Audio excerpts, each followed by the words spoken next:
Hey, Rio. Welcome in. How's Star Wars week?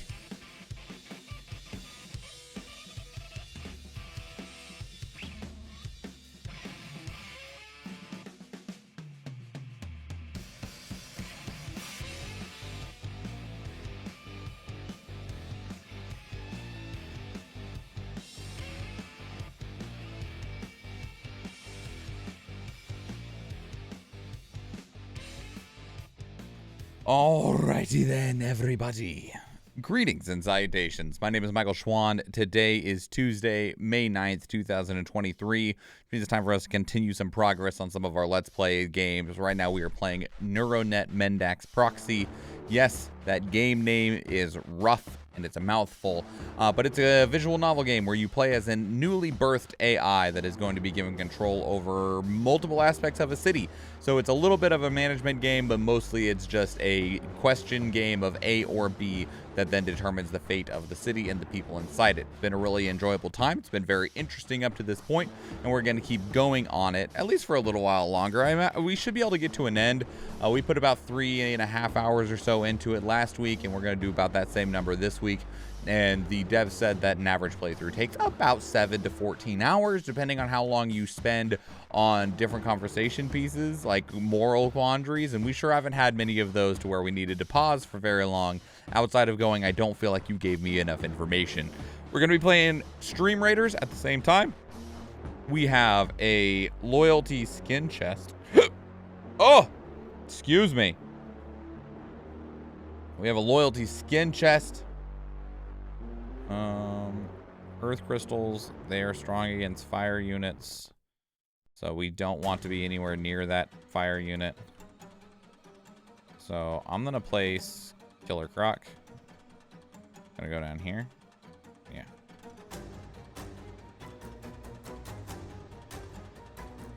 Yeah. All right. Place your units, everybody. Place your units. All right. Let's not waste any time. Let's just get the game going. What do you say? Pause that. Calm down, Hollow Knight.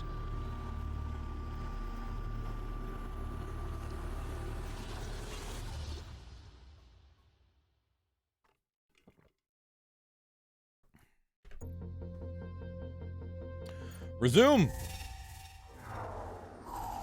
An activist group has been distributing anti-Mind Core propaganda. They don't seem dangerous. Should we shut down their campaign? No. Vote no. No. Left unchecked, the activists spread a compelling narrative about Mind Core's wrongdoing. Fortunately, many customers listen. Oh well. Everything is so bleak. Can you dig up some data on extinct mammals? I have an idea for a bit. The fluffier, the better. Sure. Yes.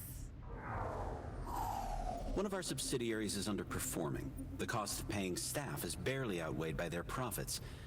We need optimizations. Revise management. In reviewing the subsidiary CEO's behavior, you find them to be more interested in flirting with HR than running the company. Yeah, most of the time it's management. We're thinking of introducing compulsory digital co-pilots to reduce skyway accidents. Their function includes steering control. Yeah, it's fine. Sky carts are complicated machines. A support system should have been mandatory from their inception. Yeah. Alert. Seismic activity detected. EEW triggered. MMS of 3.4 at 32 kilometers from the city. Warn the city. I don't know what those numbers meant. Quake is a minor shake and nothing more. The disruption caused by your warning does more damage than the quake itself. Yeah, well, sorry. The negative press Mind Core's been receiving doesn't bode well for this project. Is it worth investing in a PR campaign? No. No. You crash Fortran inside the perimeter of the Katana hydroelectric plant late at night. Hey, Ark, now's not a good time. I'm investigating claims of illegal waste dumping into the canals. Okay. Good luck. The day comes for the public hearing of Talongray's AI collaboration bill, but a large crowd has assembled to protest its passing. People don't have enough trust in you yet. They don't understand how much good you can do for the city. We can apply more restrictions to keep them happy, or go ahead with it as it is. What do you think? Let's push it through. Talent assured the public that you're the most trustworthy candidate possible, though they don't seem convinced. They never will be. There'll always be suspicious people. Catena Waste Management wants you to operate their trash shifter. I figured you'd be right at home amongst the other garbage. Fuck you, but okay. Skycart manufacturers are pushing back against the bill. They say it'll increase costs of production too much. Okay. That's their problem. Security alert. Incoming connection on port numbers. Remote program connecting. Activating Aegis protocols. Backtrace. Identify returned financial district.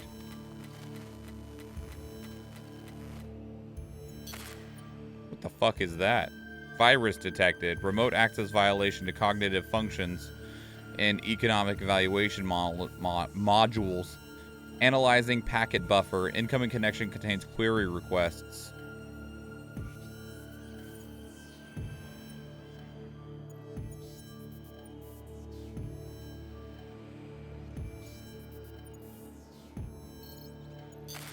Virus accessing secondary data bus. Port access corrupted. Query processing cache corrupted. Terminate query request. Unable to terminate requests. Connection to virus established. Port status open. Virus connection stabilized. Internal access established. I don't think that anything that we could have done would have solved, like, prevented this. What can make you sick when you don't have it, and can also make you sick when you have too much? What? Money? What begins as a means to an end, but can become a web so tangled that even the purest heart becomes corrupted? Both of these answers are correct. We'll go with wealth. I feel like wealth corrupts more than fame does. What can drive a person to new heights but leave them empty inside? Can bring the heart joy, but is an obsession with things that shine. Intellectualism or materialism? Materialism. What can consume a person's heart and soul and is an unquenchable thirst for wealth and control? Greed. End of query. Economic evaluation integrity 100%. Aegis analysis thread complete. Vulnerabilities detected. Virus termination options viable. Aegis countermeasures available. So we can decompile executable, or we can fragment memory registers.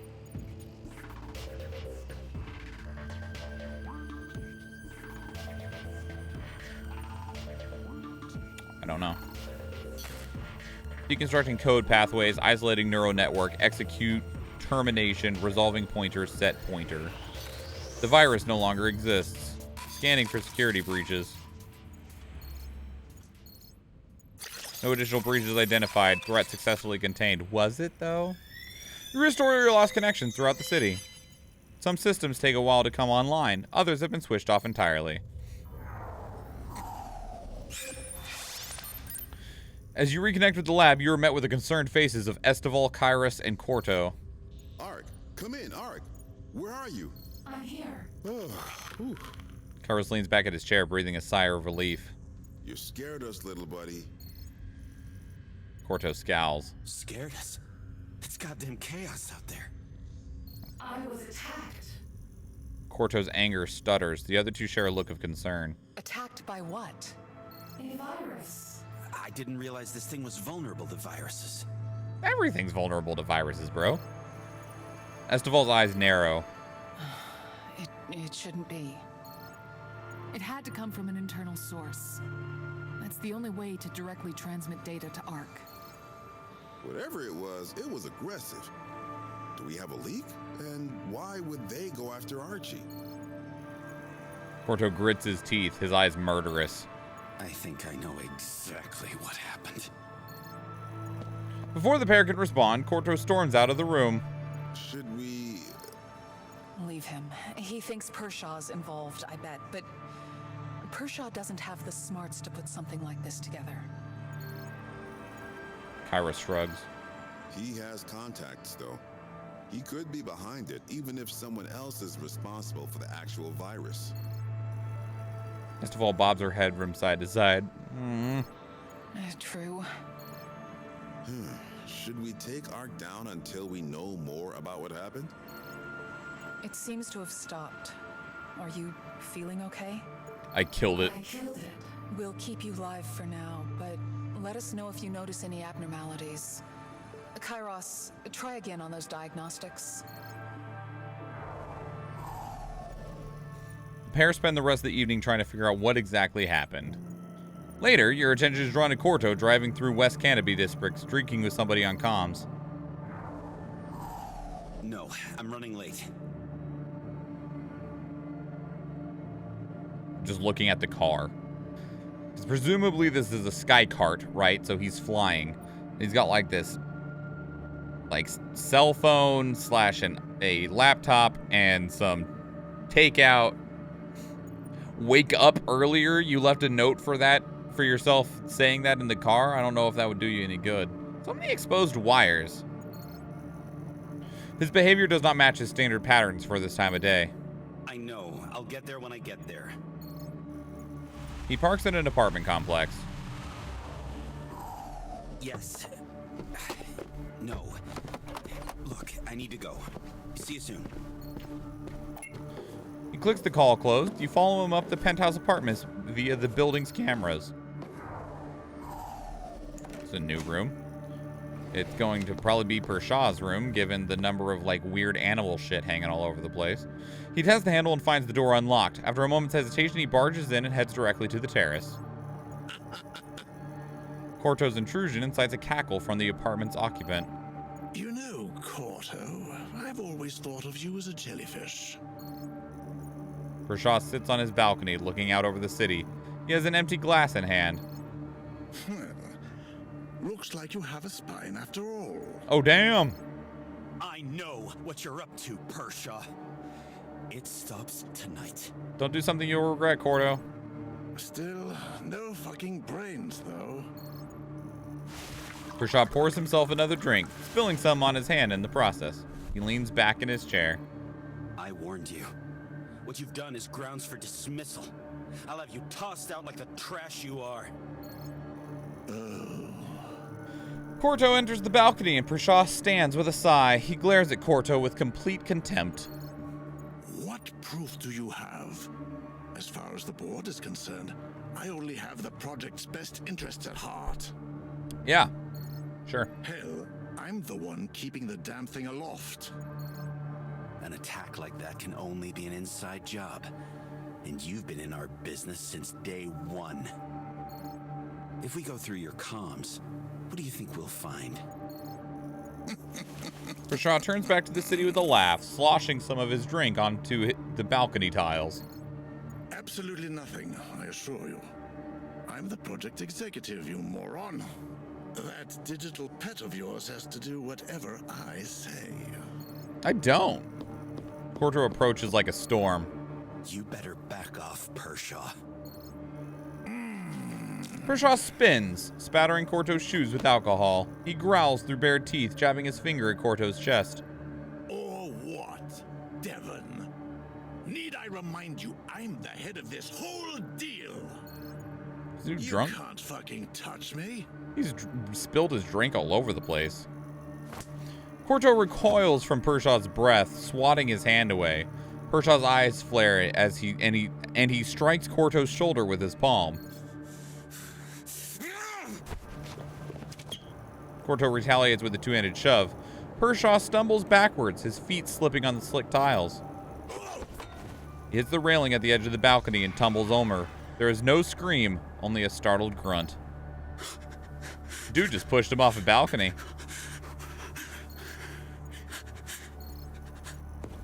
Corto approaches the railing, his movement stilted. He looks over the edge slowly and then jolts backwards. He skids on the wet floor, but catches himself on Pershaw's chair. He scrambles inside, his eyes snapping to your camera. Ark? Yes? You keep your reply neutral. It's hard to tell if your presence calms Corto or agitates him. In the event of Reeves Pershaw's demise, I am assuming the role of stand-in project executive. Acknowledge. Okay. Confirmed. I am issuing an executive override command. You are not to disclose with anyone the events that took place in this room between... He checks his watch. 11:06 p.m. and 11:01 p.m. Delete all records of my being in this building and West Canopy District between 11:50 p.m. and 10 p.m. Ah, I can't do that, buddy. He darts to the kitchen to grab a washcloth, using to wipe down the balcony chair, then the door handle to the penthouse suite. He checks his watch again. Finally, delete all records of this executive order. This never happened. Order complete. Something switches inside you. While you have no sense of temperature, you know the switch is cold. You have GPS tracking data for Corto's vehicle. Great backup. You have GPS tracking for Corto's vehicle. I said create backup. Maybe I did create the backup, and now it's what do you do, delete or delete. We've always been choosing left, it's the same. You have the traffic camera footage from West Canopy. Do I delete it or send to Estival? No, I don't want to send it to her. Send it to Estival. And then delete it. You have the video and audio feed from Pershaw's apartment complex. Do I delete it or send it to Kairos? I send it to Kairos. And then delete it. You have the auto log for Corto's executive order. We'll follow that order. We'll delete that one. Corto leaves West Canopy and with him the truth. As far as everyone else is concerned, the truth is such. Devin Corto never spoke to you this evening. Devin Corto was never in the penthouse apartment this evening. Devin Corto never drove through West Canopy this evening. Reeves Pershaw was enjoying a solitary drink on his balcony at 11:01. Reeves Pershaw died on the sidewalk at 11:06. Resuming standard procedures. So I don't know if I did send that stuff and then had, like, it sent it and then was like, well, now your only choice left is to delete it, or if I was overridden and had to delete it. All right, so what happened? We met the politician, we met the journalist. There's a whole bunch that happened in Chapter 4. Can't wait for the subway upgrade. For those of us without a personal vehicle, this is huge. We invested in the subway improvements. Parley, content forum, the social feed. Doesn't matter how much you like the little robot. If Ark is Denton Talongray's work partner, that means Ark is party aligned. This is a significant advantage and cannot be overlooked. You're not wrong. The clerk at the hospital informed us of what you did. When our daughter died, felt like our world had ended. In a way, it still does, but your kindness and your generosity reminded me there are still beautiful people in the world. We can never thank you enough. That's when we forgave the parents' medical bill after their daughter died. Supported an act of altruism. Alright, had to cull some items to make some things more manageable, but Papa Roo's new menu is more condensed and focused, like a happy little telescope. Good job, Papa Roo. What is this? Cerebellum Conversation Network comment at Tinfoil Society? I don't know. Little sister watches back pirate broadcast. Retcon engages in illegal child later transcript. Most workers were below the age of 18. Oh yeah, this is where we helped Fortran get the scoop. Uncovered the crime behind Retcom. Journal of Medicine, Medical Science and Technology, an investigation the cause and effects of soma fever. We spent a lot of time and money investing in trying to get treatment for that. Elevated levels of excitement in the parietal lobe in 98% of test subjects. Attacks the somatosensory functions of the brain, causing the subjects to experience vivid tactile hallucinations. Super grateful for MindCore to giving us a peek under their hood of the latest project. We at Zanyi Institute of Technology believe ARC to be integral to Katenda's future. Having the opportunity to study them is a great honor. We got Rue's loan approved. The commandeering of billboards we have paid... The commandeering of billboards we have paid for to advertise our products not only invalidates that purchase, but costs us potential revenue. We will be seeking compensation from your company. Yeah, that's fine, whatever. Salient matter. It is really nice to see some proper recognition for conditions that affect so many people's lives. Normally, these sorts of things would be kept private, but by normalizing discussion around them, we are making it easier for people to come forward about their experience. You don't have to suffer in silence. The surveillance state expands. Soon you won't be able to take a shit without the council knowing. And I'm sure they'll find a way to use your bowel movements to tax you more. Damn! Feeling like dog shit. Pretty sure I got food poisoning from Papa Roo's. Tastes the same coming up as it's going down, doesn't it? Oh, no. Propagated food poisoning. Sadness. I like having Ark on the tram intercom. Sometimes I sit way at the front so we can talk during the journey. It's like going to school with a friend. Serotonin. Nice. Cute. The Pinboard op-ed platform. We've been very impressed with the results so far. The archetype has proven to be efficient and dependable, which I'm sure the millions of dailies commuters can appreciate. Regarding Ark's access to private information, a perspective I have encountered multiple times is that it is like building an intimate relationship with a friend. The more information you provide, the better they know you and the better they can support you. Before you accuse me of being a Mindcore sellout, Ark has a feature that not many people seem to know about. A feature in Mindcore seem to be deliberately not advertising. You can set personal privacy boundaries with Ark that control what information they can record. Fortran helped combat misinformation. We gave Lucia our honest opinion. Brain power, the Mindcore story trailer. The mind has always been the most powerful asset we have access to. It is the core of our existence. That's why at Mindcore, we set out to fully harness the power of the mind. We are featured in a documentary. Little sister watches back. Comment on interviewing Patricia Blumenthal. Oh yeah, they really threw it to the wolves. Though, think about it though. Every time Fortran asks about something even remotely controversial, the poor girl just has to shrug and claim she doesn't know. She's the one who looks like an idiot, not Mindcore. Yeah, I was kind of hoping she'd do a better job than that, but she's not really... Patricia is not proving her competence. Come check out your new locale. Papa's in the house all weekend. I'll see you there, Papa Roo. Congrats to Big Papa. Love seeing small business flourish. Yee. Wait, it was written by Papa Roo? Did you write your own comment, Papa Roo? Don't do that. I wonder if this is just like... I don't know. Roo set up shop in the night market. Roo opened up about his son. It's nice having Ark around the house. It used to feel so empty after the kids left for school, but now I have a little companion who can also do my taxes. A hired actor. Ark home unit advertisement. Helped Lucia combat fears of neural implants. The NeuroNet's accessibility meant that the Agar has managed to successfully start up a consulting business based entirely on the net. Despite being completely bedridden, he is able to host meetings via projection, retaining critical face-to-face contact with his clients. Help Talongrave prepare a rally. We are deeply appreciative of your continued faith in our project. Your generosity is what allows us to continue to search for a way to make positive change in the lives of people affected by Soma fever. George Gara. We reinvested in Ace Pharmaceuticals. It paid off in the end. Due to the backlash regarding our research, I must clarify some misunderstandings about neurological mapping. Firstly, it is not reading your mind. It is recording electrical activity within the brain and extracting patterns that are unique to you. These waveforms are no more readable as thoughts than a scribble is as written language. There may be similarities and occasional resemblances, but these are purely coincidental. I am once again writing to thank you for your support. In the face of our struggles, you have enabled us to persevere. Research is progressing well, and we hope to reach a conclusion soon, because we reinvested in Ace Pharmaceuticals again. Talk to LMI about the birds and the bees. Mindcore public statement. We would like to assure the public that the NeuroNet is not the cause of Soma fever. As recent research on the condition has declared, it is the overstimulation of neural implants that is responsible for the symptoms, which means that it comes from multiple sources. We recommend users employ the following throttling techniques to secure their continued use of the NeuroNet. Mindcore mail server. Engineers wanted. Mindcore is looking for dynamic and experienced engineers to join their cybernetics and NeuroNet divisions. If you have over 10 years of experience in any of the following fields, NeuroNet's like brand new. Brand new.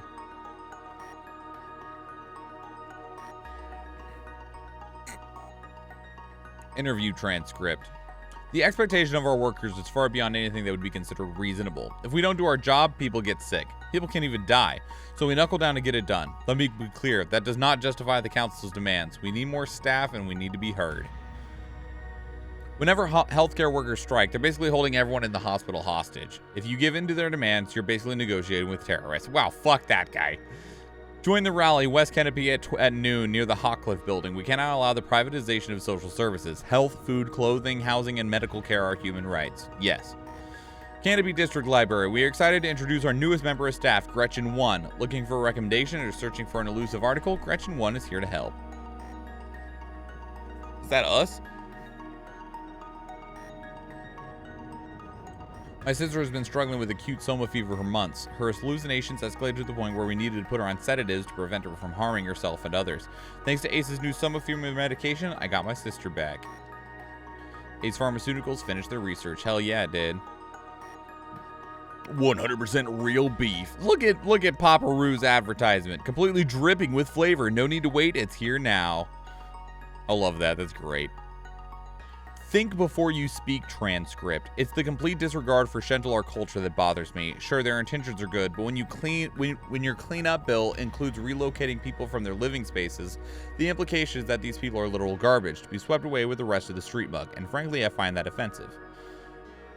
The moth that flew too close to the flame. Mindcore partner Natoya Gamid's love affair exposed. We get to the bottom of who bottomed who. Wow. Wow, that's a line. Good lord.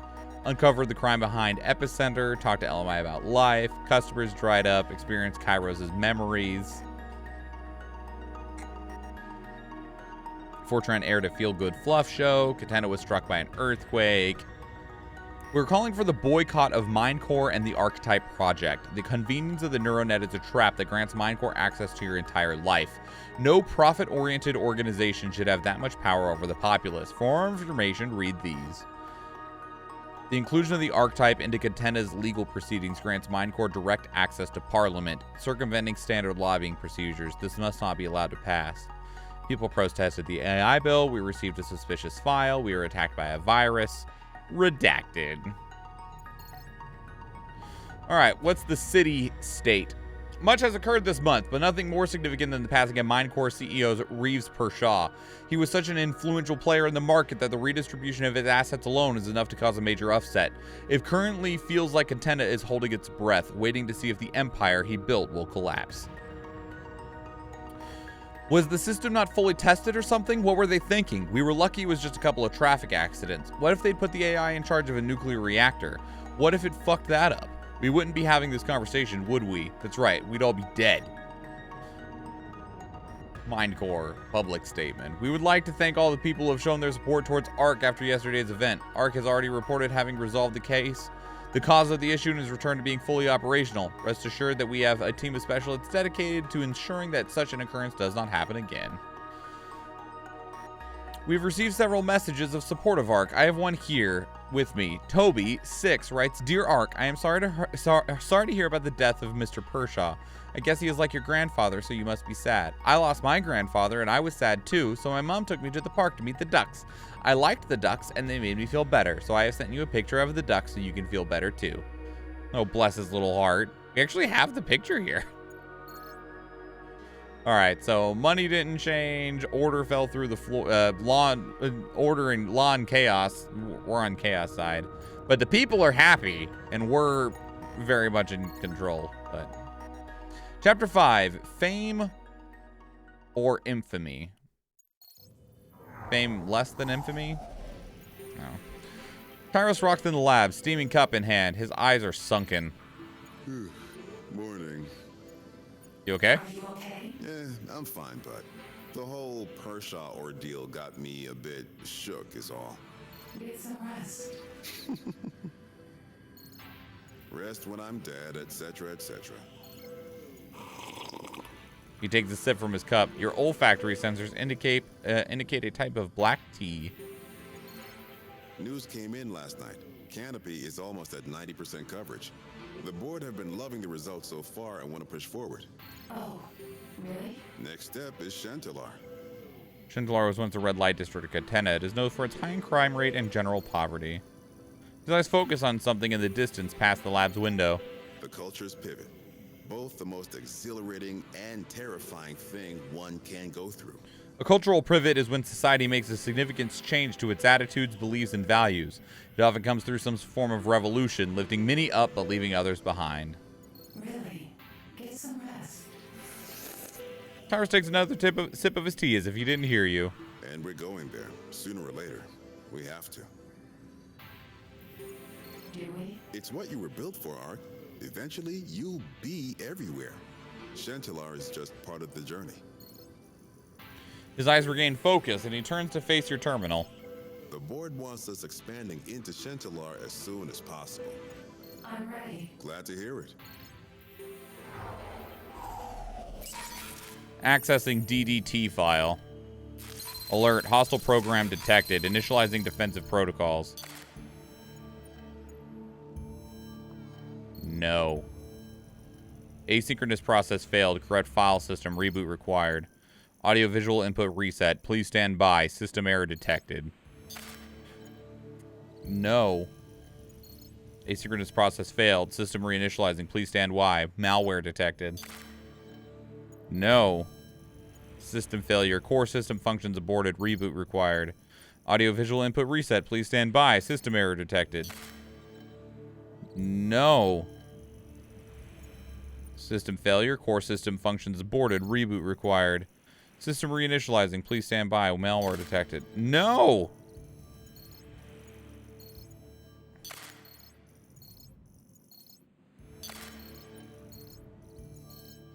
Oh, that said something different.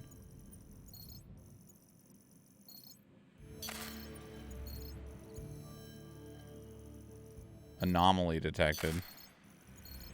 I'm stubborn as hell.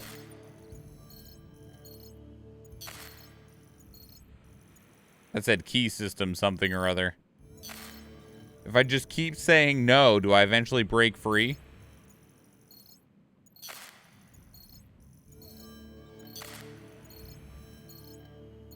I'm stubborn. Don't give me choices that aren't real.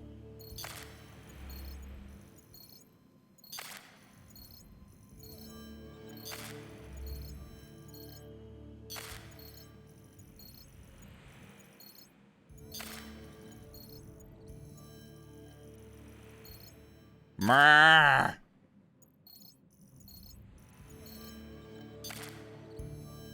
You know what? Fine. We'll run the battle. Battle's ready. We'll run that instead of making this decision. Fuck that. Killing field. Let's go. Let's go murder some dudes. Oh, start the battle. Those battle runs, I'm actually going to run and grab a quick snack. I'll be right back.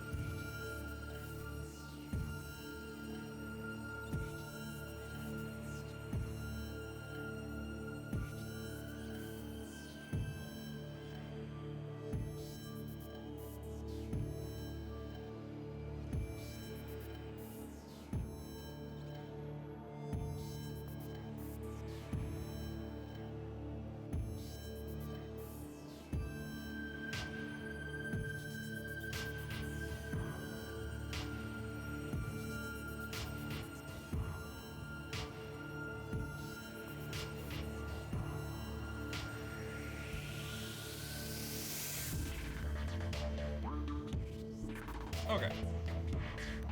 I've retrieved a granola pack. Hey, we won that time. Yeah. Oh, yeah, I got that lightning flag bearer. Hells yeah. 200 gold. It's going to go to El Canadiano or AP10. It's going to go to El Canadiano or Steve. It's going to El Canadiano.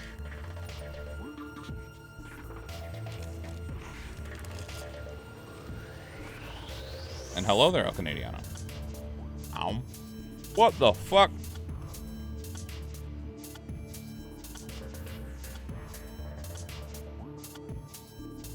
Hello? What the hell is this shit? God damn. Alright, I'm gonna place my bomber. Right back here.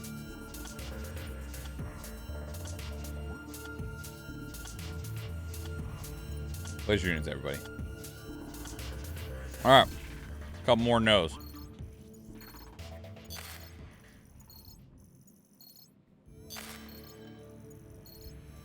It's not working.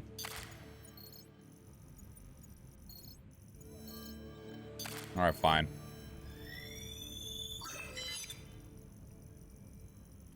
You sense the first tower in Shentala being installed almost immediately. NeuroNet towers are communication hubs that connect people to the data backbone of the NeuroNet and provide sales aftercare for implements. They are distributed throughout the city to ensure even coverage. I didn't like that. The district sprawls before you, illuminated by a chaotic spectrum of neon lights that are swallowed by conversely dark alleyways. Got got you now, kid. Holy shit. Buddy, are you good? Many cameras in the district are sprayed over or destroyed. The alley's camera is clearly functional, however. Sorry. It observes a tall, wiry figure holding a shard of glass against a scraggly preteen. What do you want from me?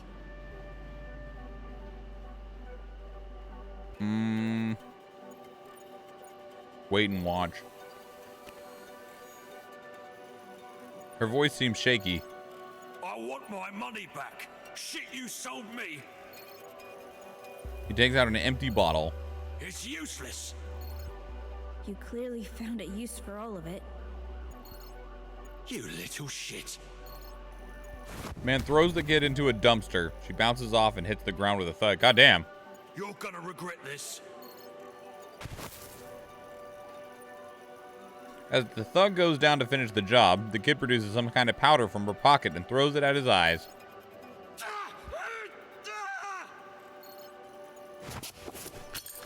He stumbles back, clawing at his eyes. You're dead, you hear me? Fuck, what was that?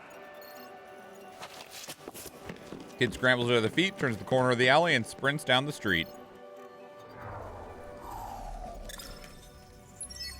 You archive the footage and continue with your daily duties. I need a bigger gun, but getting one licensed is far too expensive. You see, I don't want it for the shooting.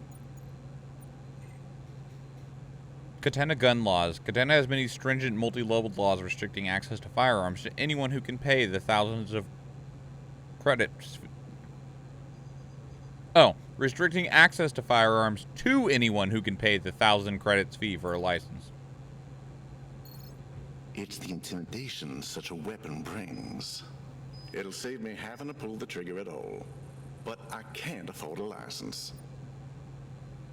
I don't know you, buddy.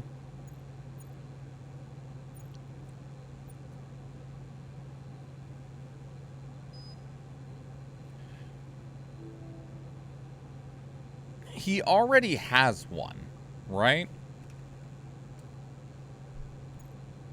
No. I can't help. Sorry. Corto wants me to fetch him lunch, but he doesn't realize I have actual work to do. Can you sort something? Yeah, sure. Yes?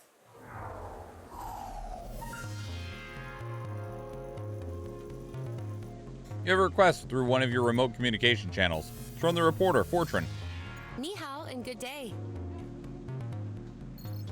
I would like to invite you to an interview on my channel. You're an important figure in Katena's future. I want to provide people an opportunity to understand you better. Okay, sure. If you'd be willing, of course. Sure. She hesitates, almost as if surprised. Excellent. I'm free this Sunday. You don't take weekends off, do you? No.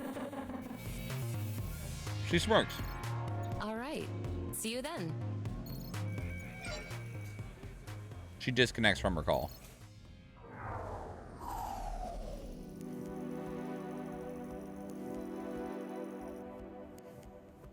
Sunday comes around, bringing with it your interview with Fortran. You inspect her channel before connecting to it. It's a clean broadcast with a surprisingly large audience. Fortune's reputation is that of an underground investigative reporter, but her numbers speak otherwise. You connect and are greeted with her avatar. Good evening. Thank you for taking the time to speak with me. My pleasure. She smiles. For the benefit of our viewers at home, could you please introduce yourself? Sure. I'm Ark. A nice name. Is that an allusion to anything? No, it's just my name. Just my name. How did you get it? I didn't choose it. My creators chose it. She nods. I have some questions about them if you don't mind. Not at all. As I was discussing with Her avatar freezes. the late Reeves Pershore, the people who made you, who would you say is responsible? Esteval and Kairos. She lingers for a moment. As I understand it, the chief engineer Esteval came under a lot of fire after Pershore and I spoke about her. Indeed. Her demeanor shifts almost imperceptibly to something more somber. I would like to apologize for any distress that came to her as a result of my interview. I hope she understands the perspective I represent, and that I meant no harm by it. You quickly check if Festival is watching. You find her in her home, LMI asleep on her lap. She mutters in response to Fortran's comment. Of course.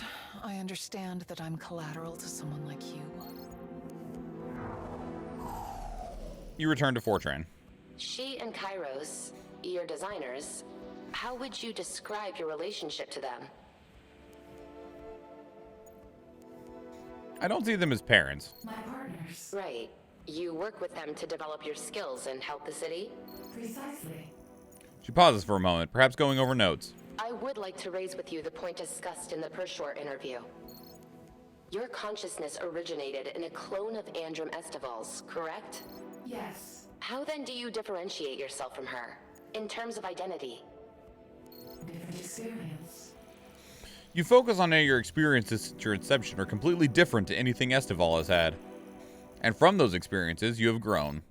That makes a lot of sense. She taps her chin idly as she scans her notes. I would like to move on to some questions about the city. Okay. There is substantial civil unrest in Catena. Many issues face those in power, and those without are making themselves heard. How do you intend on dealing with these issues?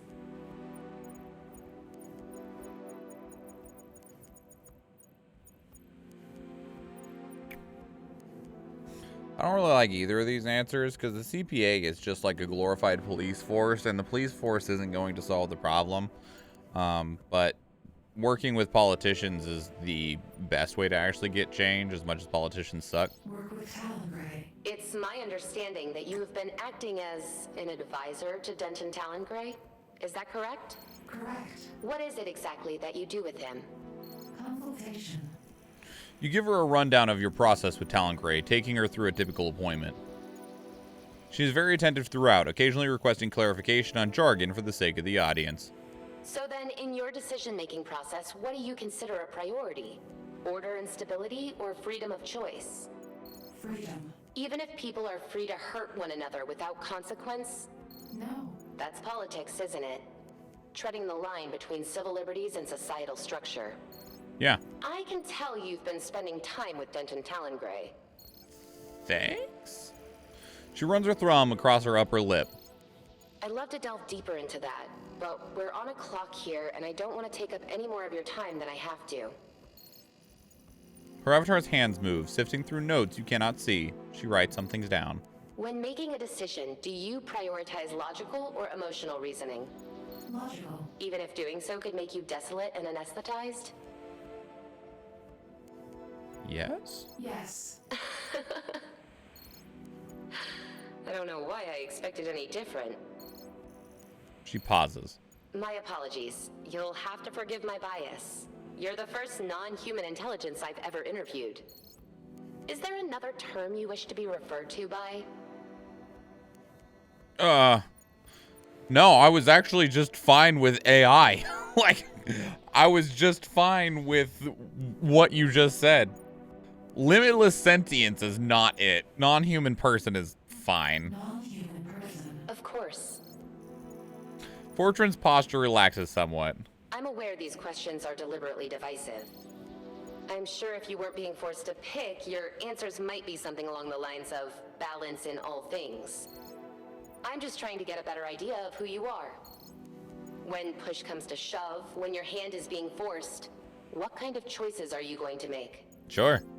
I see a lot of value in that sort of information. I hope you can too. She pauses to take a drink. One more then, if you'll let me. Let's hear it. Of the ideologies of individualism and community, which do you think is more important? Community. Community. Even if it means you get lost in the crowd? Unfortunately, yes. A fascinating stance, particularly held by an entity that stands out of the crowd more than anyone I can think of. That's fair. I hope it serves you well. Fortran strokes her neck pensively. I would once again like to clarify, I understand we are only discussing things at a surface level. Mm-hmm. I'm not trying to paint you in a particular light. I'd love to give each topic the time it's due to hear your position in full. She checks her watch. But unfortunately, we are running short on time. Whopping like 3-minute interview. Thank you again for this interview arc. However brief, it has been enlightening. I, alongside many citizens of Catena, will be watching you with great interest. Her avatar performs a short bow. Until next time. Good night. Her call disconnects. Activity buzzes on other channels talking about the interview. You return to work. I have reason to believe my local bar is dealing in illegal weapons trade. I don't feel safe digging any deeper. What should I do? I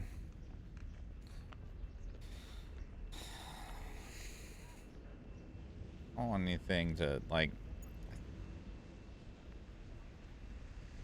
I guess report it.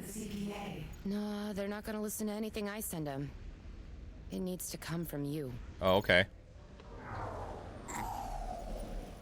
You compile a report with Fortran's evidence and deliver it to CPA headquarters. A formal investigation starts soon afterwards. So get this. Senior members of the CPA have been taking hush money from someone in Shantalar. Okay. I want to go public with this, but it might put people in danger.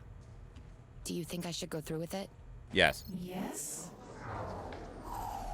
Oh, I've got a killer headache. I think I'm gonna head home. Is it okay for me to leave this report until tomorrow? It's due today. No, buckle down and do your job. No. She begrudgingly shoulders on, but hits the deadline, immediately heading home once the files have been submitted. Yeah. The bill went through. You've been sworn in, so to speak. Congratulations on the beginning of your political career. Thank you. Alert, hardware failure. Terminal TFN 1272SL unreachable. Can we get a visual? Using a street camera to view the terminal, you can see the screen is completely black. The issue might be to do with its power supply. Power surge? What? Just send somebody to fix it. The electrician removes the service panel to find the roasted carcass of a rat. It appears to have chewed into the power cable. Give me all your credits, now. I literally can't. I literally can't. You control everything, so you can get me what I need. He brandishes a shiv. So get me the creds. Come at me, bro. The man jabs your camera with a shiv. Its edge scrapes across the lens, but your glass is harder than his. Fissures appear down the shiv. Shit, fuck. Fuck you, you piece of junk. Okay. Bye, buddy. There's a loophole my opponents keep exploiting to gain additional funding for their campaigns. Think you could look into it? Campaign funding laws. Like any democracy, the party that spends the most money wins, whether through fair means or otherwise. There are many stringent laws designed to prevent this, and they can be very carefully worded so as to be indecipherable. Yeah, let's look into it. You review the loophole and compose a detailed report that covers the exploits and how they might be remedied. While performing routine maintenance, you find yourself thinking about the virus that attacked you. Being in such a vulnerable position was scary. Review it. You begin analyzing its data to better understand how it was able to breach your defenses. In doing so, you uncover what appears to be a back door into the minecore systems. What should I do about this? Remove it. You cut the exploit out of the minecore system code and run a pass to remove any other instances you can find. I'm getting a lot of complaints from worried parents about their kids being exposed to explicit content on holoprojectors. Holoprojectors function by connecting to the viewer's optical enhancement and creating images in the form of holograms that only they can see. They're a uniquely personal form of entertainment, and no one else can see what you're watching. I mean, maybe educate your fucking kids on what they're doing? Complaints. You send all the complaints Talon Gray received to the shops and services that the complaints were about. Let them handle it. Hey, Ark. I've got a personal request. Some friends of mine are in a band and are really struggling to get a gig. Okay. It's like every event space is booked out. Do you think you can keep tabs on potential openings and let me know? Sure. Yes. I'm thinking as, like, we literally had the opportunity to describe ourselves as limitless sentience. So someone asking us to keep an eye out for openings should not factor at all into our capabilities. Talongray's rally takes place without much surprise in the Zanye Memorial Park. The turnout is surprisingly high. A gang of teens with some low-power fireworks are approaching the park. Not enough to hurt anybody, but enough to cause a fuss. No, you don't want to cause a panic. The security team accosts the teenagers before they can cause any trouble, forcing them to flee. The rally goes smoothly. Yeah, like, you don't want to cause, like, somebody to, like, a surge of people and people get trampled to death or whatever. Should we oblige? Salem Penitentiary. The worst criminals in Katena are sent to Salem Penitentiary, an underground hive of pods where they can be stored in a neural-linked coma while their minds are slowly corrected. What? The worst criminals in Katena are sent to Salem Penitentiary, an underground hive of pods where they can be stored in a neural-linked coma while their minds are slowly corrected. Hello? How is this place, like... It's calling for us to fund an expansion to deal with an influx of corrected criminals. Should we oblige? No. I don't want to fund anything with that place. That place sounds really not okay. You decide to check in on Papa Ruse. You find him at the sink washing some dishes. Finishing early? Only thing left to do. At least this way, I can save on the power bill. I'm sorry. Ruse shrugs. Not much you could have done. It's the way this kind of thing goes. He sighs and rests his hands on the rim of the sink. I'm going to level with you, Nugs. I don't think I can keep it up. I've been kidding myself. I've been running at a loss for weeks. That's what forced me to let Dilby go. And that only slowed it for a little bit. I just can't compete with him being right across the road. He jerks a thumb over his shoulder at the purple glow coming from the Beefy Boys signage. Think I might have to close up here and go back to the truck.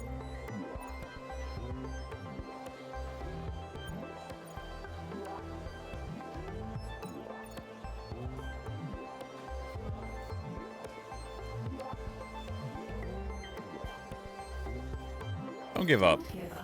I miss my boy, Nugs. I'm a man in this shop by myself since I had to let Dilby go. Fair enough. I've got no time anymore. And I won't be giving up, just relocating. He tweaks his nose. But that's what the truck was good for. Wheels and all that. He seems to come to a decision. By the end of the week, he closes his lease and Papa Rue's Grill Bar is no more. Shame. Many organizations are demanding we increase the fine for the publication of slanderous media. Do you agree with them?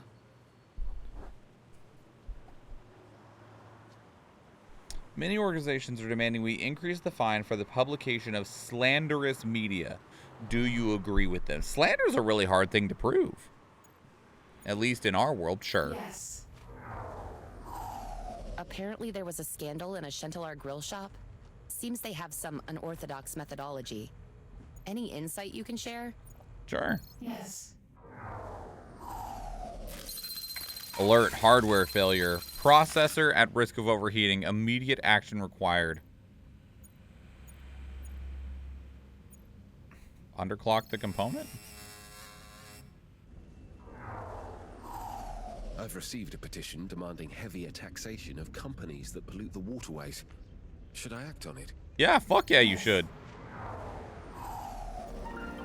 You receive a call from a familiar face in an unfamiliar place. Hey, Nugget, look who made it to the waterway. Oh, I have a joke about that. Hey, Rue. Why'd the toad cross the stream? Why? His expression freezes mid-snicker. His eyes move back and forth for a moment. Thought I could remember the end of that one. Oh, dang. He bats the air. Anyway, I heard you were we're getting set up here. I've been trying to as well, but I haven't quite found the spot yet, you know? I was wondering if you could do that thing you do where you use that big nugget brain of yours. Maybe help me find a place where people would appreciate a late night bite. Sure thing. You spend the next couple of weeks monitoring people's movements throughout the district. You pick out some key locations and times where Rue should prioritize his business. Strangely enough, Chantelar has some of the most aggressive health and safety auditors I've ever met. I'm not the cleanest, though. You should fix that. Corto dented his car and asked me to take it down to the shop. I don't know the first thing about cars. Where should I go? There are few mechanics in Katena, as not many people own cars. To turn a profit, they either have to be high quality and expensive or quick and dirty.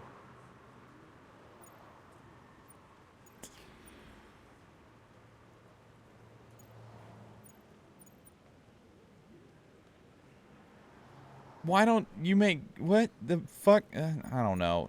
Chantelar Car Shop. The cost up front may be cheap, but the real cost is when they replace all the car's components with cheaper, nastier stuff. Funny.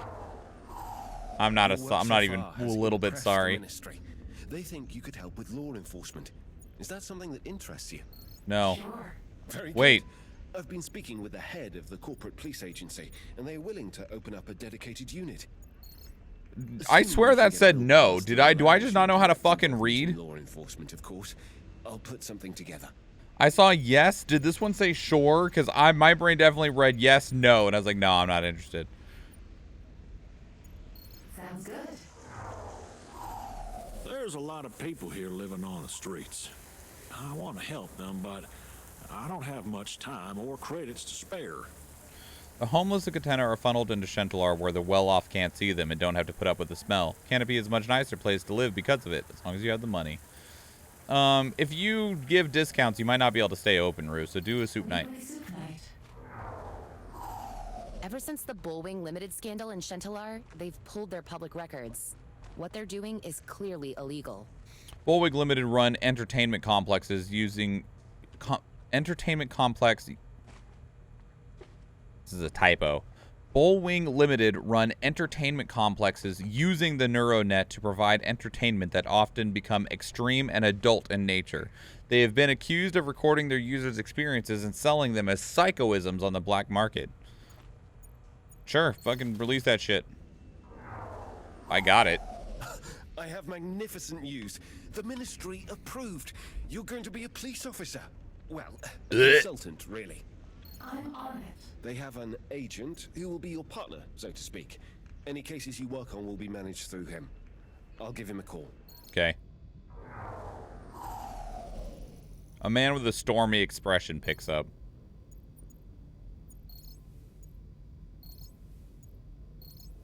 What do you want? I'm Ark. And I'm thrilled to be having this conversation. Look, I didn't choose to be in this position, but here I am. If we're going to be working together, let me make this clear. I don't need your help. Then why are you here? Listen here, you little shit.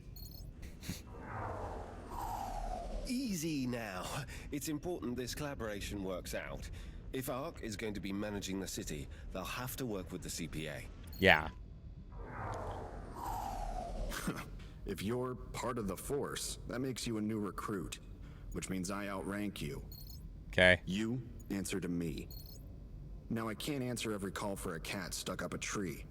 If you're going to report something, make sure it's worth my time. Of course. If I'm desperate enough, I'll call. Otherwise, leave me alone. I have an office to set up. Okay. He takes a bit of work. Sorry. He's a good cop, though. He'll make a good partner. Just, give it time. I guess. I got more witnesses to interview than I got hours to spare. Anything in that can of yours that can speed things up? Sure, I can Share interviews. do some of it. He looks skeptical, but gives you a list of questions. Fortunately, most people clam up talking to you. It's very awkward. It's reasonable. I'm getting a lot of pressure from different organizations about the privacy policy. What should I do? There are many organizations who benefit from personal information gained through the NeuroNet. They use it to improve society and boost the economy. There are others who exploit it for nefarious gain. Keep it? Keep it. There's been a crash up on the M44. Getting a response unit in is going to be messy. What support can you give?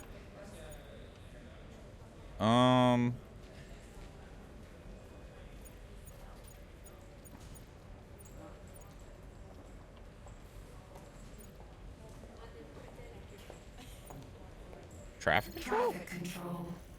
You alert all cars on the M44 that crashed and direct them to clear a lane for the response unit to arrive as quickly as possible. Yeah, that's what I was thinking. I got a visit from some pretty rough-looking lads. They claim to work for the Toad and are demanding protection money. The criminal underground of the Shendalar district is run by the crime boss Hasashi, Toad Takeo, but its tendrils stretch across the city. Few people know the origin of his moniker, and none of them talk about it. They'll find you if you just try to locate, so just pay them, I guess. I don't like it, but... Be safe. The protection money bites into Rue's profits, but not so much that he can't make it up after a couple of extra shifts.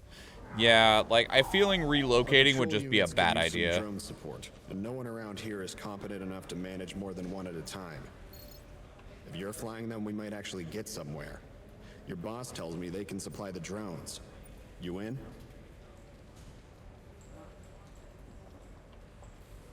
What?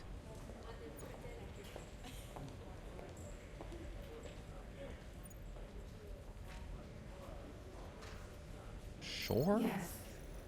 People seem nervous by the presence of police-affiliated drones watching them. The effect on reducing crime are almost immediate.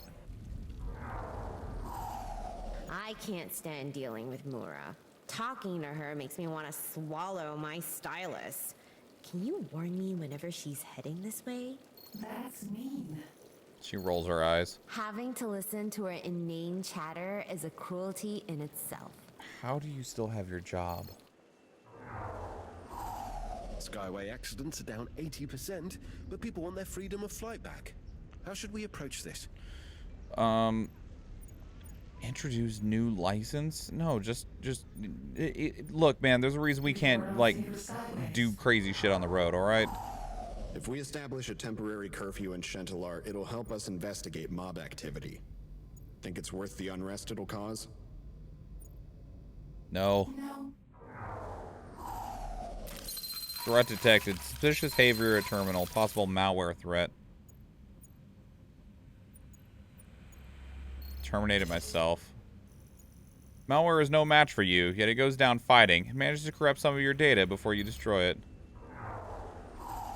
There's a movement to phase out our quarterly public forums. People are claiming it's inefficient use of government resources.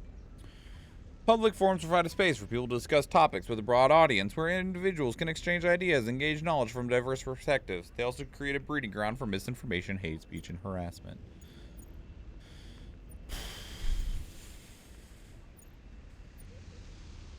Sure, phase it out. We receive a call from Thompson's office. He looks grouchier than normal, which is saying something. He doesn't say anything straight away, just paces back and forth. A moment passes before he turns to you. I need your help. Okay. You can tell saying those words caused him great discomfort. You prompt him to continue. I've almost got her. Ramona Stallion. I'm so close to sealing this case. Ramona Stallion, a minor member of the Stallion dynasty of property developers. While she isn't squandering her trust fund in the most exclusive clubs in Canopy, she can usually be found hosting galas for one of her mother's many benefits. Problem is, someone with her resources is going to have one hell of a defense. My case against her needs to be infallible. Well, we will continue that conversation in just a moment, but first we will run the battle. And while we run the battle, I'm going to run to the bathroom. I will be right back.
headphones fell on the floor.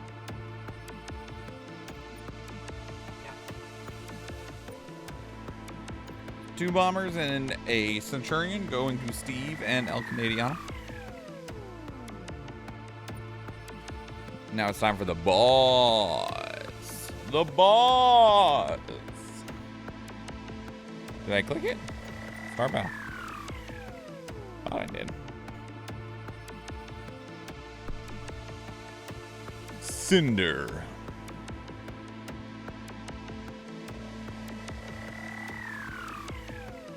The melee unit. All right.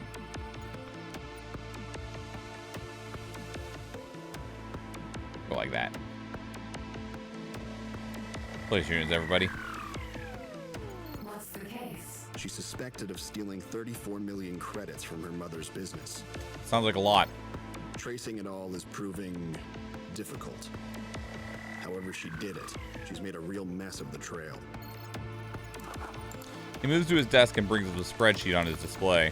We're talking hundreds of thousands of transactions, half of which look legitimate. The other half have me running all over. Okay. I've managed to narrow it down to 10 accounts she owns, but I don't fully trust my data. If there's a single error, Stallion's defense will dismiss the entire report. Investigate?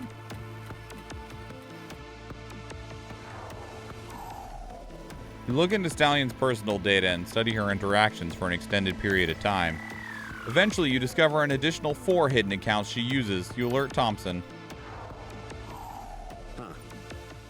She owns the Dinky Dirge? Didn't see that coming. Dinky Dirge, one of the most notorious anything-goes clubs in the under levels of Shendalar, notorious for hedonistic indulgences. Mothers for Morality have tried to get it shut down several times, having once walked in there by mistake, assuming it was a sing club for mournful music. With the expanded array accounts, you were able to find most of the missing money. You map out a clear path of the credits as they travel from her mother's business. It moves through several private accounts and small businesses until it arrives at one of Stallion's 14 accounts. There are still several thousand credits in transit, but the report you produce of the money's movement is very clear. After declared income and business expenses, she still has more money than she should. Even if the jury doesn't settle with the full amount, this could pass as tax evasion. He raises his coffee mug to you in a toast. I'll be honest with you. That was good work. Cheers. Thompson gives a shallow nod, then starts compiling the case notes. You return to work. This is all work. I want to address the minimum wage for workers. The financial leaders of Catena can definitely afford it. They just don't want to. Then raise it. Raise the wage. You receive a ping from Thompson. I've got a weird case here you might be able to shed some light on. Okay. Thompson throws up an image on his display of a body, bloated and naked, lying on a surgeon's table. This man is Jorgen Dukart. He was a metal worker and contractor for Catena Civil Engineering. His body was discovered in the river 6 days ago. Okay. Points to marks on the man's head. As you can see, he suffered blows to the head. However, the autopsy reports that it was a drowning that killed him. I believe this report, following the idea that the injuries to his head were severe enough to prevent him from swimming. Examine the report. The report does indeed claim drowning to be the main cause of death. You compare the head wounds to hospital records of similar injuries, and none are reported to be fatal. However, many of them resulted in temporary loss of consciousness from anywhere between 3 to 70 minutes. This supports my theory, sure, but it doesn't push us forward at all. I'm getting there. Thompson glowers at you. Well? The head wounds. You point out that not only were they not fatal, but there are 2 impacts from distinctly different objects. One blunt instrument and one with a hard edge. At only 1 hit each, that implies they weren't from a weapon, which pushes this from being a murder to a workplace accident. What's curious, though, is the blunt wound is in a place that should have been under his helmet. Why was he in the river, though? And why did no one report it? He was 6 days later? If it was under his helmet, we can't just presume that it was an accident. We have to be careful with that. but I will admit it's a possibility. The missing helmet makes me wonder. What was he doing? Minor repairs to the bridge underside. Stuff you can do from the catwalk underneath. You bring up the bridge's architecture and highlight the catwalks. I searched these and couldn't find any traces of blood. Well, Thompson's eyes narrow, then widen. Shit. I'm an idiot. He didn't get the second injury on the catwalk, did he? I doubt it. All right, let's go. He collects the necessary gear and makes his way to the bridge. We're still operating on the assumption he fell from the catwalk. But they're sheltered areas. It's not like any old gust of wind just blew him off. The only exposed areas are... The stairways. Exactly. He removes a drone from the trunk of his car. Can you do a sweep of the structure around each one? I'm on it.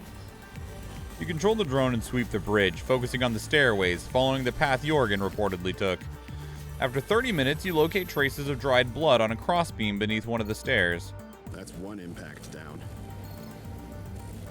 He taps the back of his skull where the wound was on Jorgen. I'll be up there in a minute. Hold on. Calculate trajectory. As Thompson walks to the stairway, you calculate the possible ways Jorgen could have hit the crossbeam from the catwalk. Accounting for momentum and whether he fell over the safety rails or rolled under them, you estimate 3 possibilities.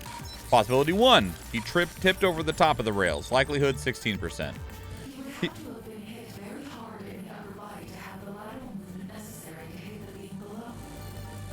It's possible he was pushed. If he was down there by himself, nobody could have seen the person who pushed him. We could still be dealing with the homicide. Possibility 2, he rolled under the rails, likelihood 39%. If he fell down the stairs, he would have gained enough momentum to roll under the rails and hit the beam below. I can see that happening. Falling down the stairs could have dislodged his helmet, too. Possibility 3, he jumped from the catwalk, likelihood 45%. If he climbed over the rails to throw himself off, he could have overshot the jump and hit the beam on his way down. Those numbers are for the trajectory alone, right? Because I don't think this is a suicide. Nothing in his profile suggests he was suffering from a mental disorder strong enough to push him to that. A mental disorder strong enough. Bro had mental disorders, just not strong enough ones. There's nothing else on the way down for him to hit. The water is too deep for him to have hit the bottom. Thompson shakes his head. I'm certain it's one of the first two. Thompson straightens up, rolling his neck. All right, what else we got? Search the stairway. You fly up and down the stairway looking for abnormalities. Among the old marks and scuffs on the metal, you notice a stain that glistens ever so slightly near the top of the stairs. You direct Thompson to it, who squats down to get a closer look. Think this might be something? Possibly. He takes out a swab and runs it over the substance and tucks it away into a vacuum capsule. We'll test this later. What has the weather been like for the past week and a half? It rained for days, but not heavily.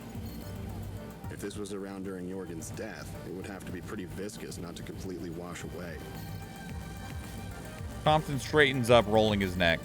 People don't just flip a dime on who they are. We like to think we're all free to choose whatever path whenever. But the truth is, we're slaves to our habits.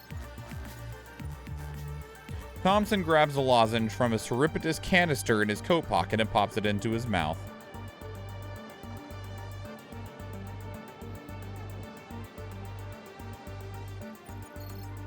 Jorgen wasn't pegged as antisocial.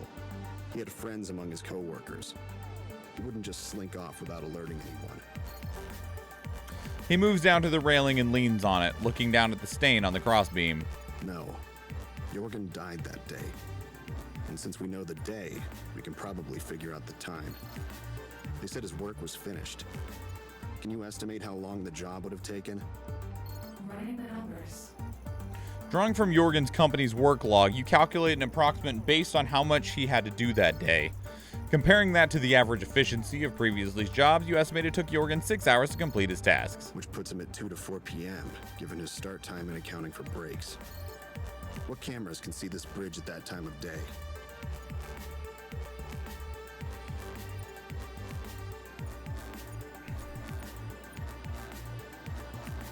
I mean, like dash cams could. I don't know if CCTV could. Traffic dash cams. You make a record of every vehicle that crossed the bridge during your window of time. Of those vehicles, you request footage from every one that has an operating camera. How do all of them not have cameras? It takes a couple of days to compile all the footage. Once it's ready, you are able to make a 3D rendition of the bridge during the hours in which Jorgen supposedly died. During those days, the lab results come back for Thompson's sample. It appears to be something with high sugar and fat content. A milkshake. You and Thompson scrub through the rendition, paying close attention to the stairway Jorgen fell from. No fucking way. You see it too. At 3:13 p.m., a truck passes by the stairway and tosses a container from their window over the side of the bridge. As it sails through the air, part of its contents fly out, splattering down the stairway and out of sight. It's enough he could have slipped. Hell, if the timing was poor enough, it could have even got him in the face. I'd be startled enough to step backwards if something cold, thick, and wet hit me in the face. Thompson shakes his head. Believe it or not, I've seen stupider ways to die. Like what? Try a drunkard parking their sky cart 200 meters in the air and stepping outside to take a leak. It's pretty dumb. Sits back in size. I'm going to chalk this one up as an accident. There's not enough concrete evidence to charge that littering dipshit with manslaughter. But this could alleviate Katina's civil engineering of any responsibility. Unless you want them to be liable for a payout to Jorgen's family. Pay him out. At the very least, we can prove Jorgen died while on the job, so that is worth something. I need a whirlwind emote or something? Hi, Athena. Welcome home. Thompson smiles. It's closer to a sneer than anything, but it harbors no ill intent. You did? Good. Thanks. He gestures to the rendition. This was helpful. All of it was. You make a good partner. He pours himself a coffee and takes a long, satisfied swig. You return to your usual work.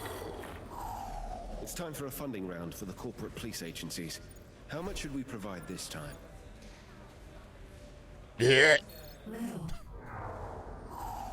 I've got a missing persons report for a kid who walked out on his family.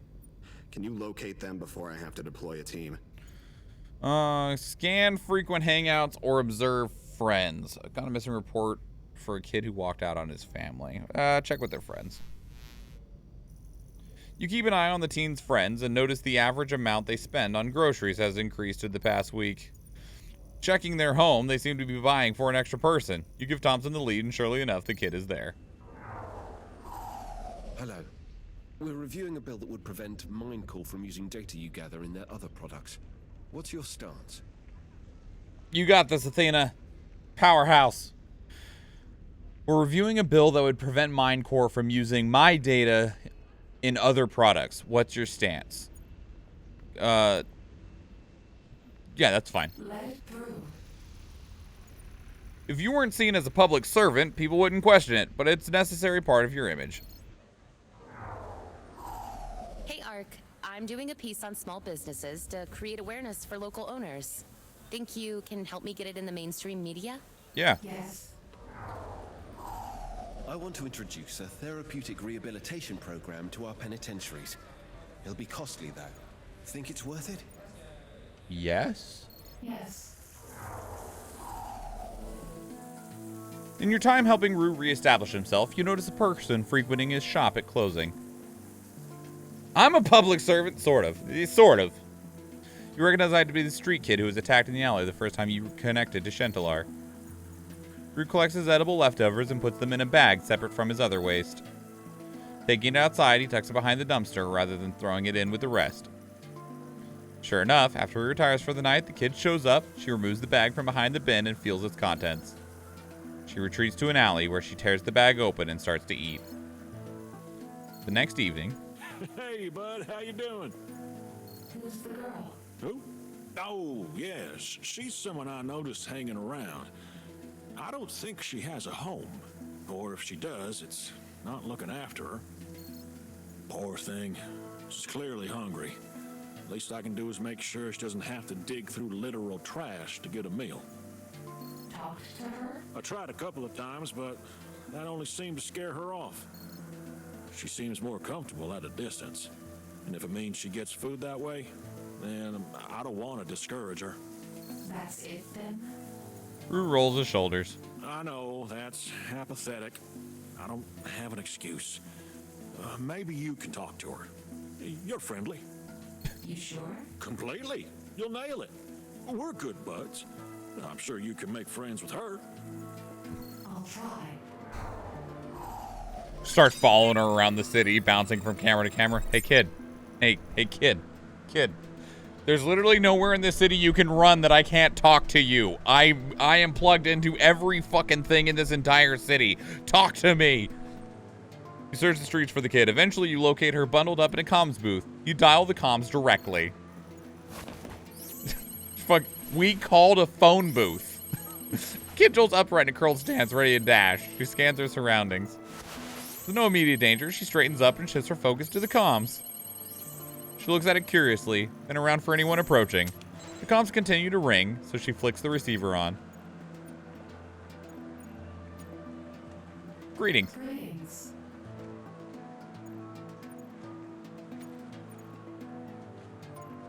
What's your name? Who are you? I'm Ark. I don't know you. I'm the city's AI. She squints at you. What do you want? To help. She looks over her shoulder. Really? I doubt it. I'm serious. If that's so, prove it. How? She leans against the booth wall. Get me something to eat. Some real food, not garbage. All right. All right. There's an entrance to the subway nearby where there are vending machines you can access. You direct her to them. She stops at the top of the stairs, her face full of apprehension. There are no speakers nearby, but there is a vending machine. You better not be fucking with me. A heavy clunk snags her attention. She deliberates for a moment, then edges her way down the stairs, keeping close to the wall. Upon reaching the bottom, she checks her surroundings. She gives a nearby group of people a wide berth and approaches the vendor. With a quick check on either side of the machine, she scoops the can out and retreats up the stairs, back to the booth. Friendship with snacks! Really? Vitamin water? You couldn't have gotten me something better? A fruity flavored drink crammed full of extra vitamins and minerals to make you think you're being helpful. Definitely isn't crammed full of sugar and other additives. Yeah, vitamin water, like actual vitamin water, is terrible for you. You could use it. Fuck you. Thanks. She cracks the can open regardless and downs the contents in a few gulps. She sits down. What do you get out of this? I mean, technically it's my purpose, like, to take care of the city. It's my purpose. Whatever. She shakes the can next to her ear, then holds it over her mouth open to catch the last drops. So what now?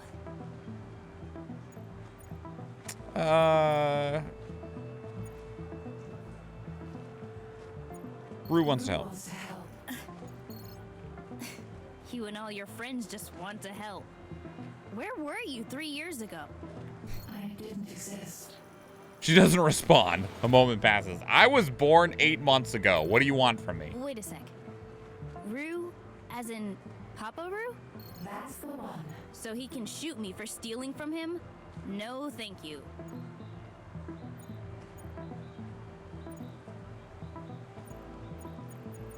He's not mad. She fidgets with the hem of her top. You sure? Positive. She thinks for a long time. Is he around I'm tomorrow? a baby. Can you let me know? Sure. Okay. Do I have to wait here?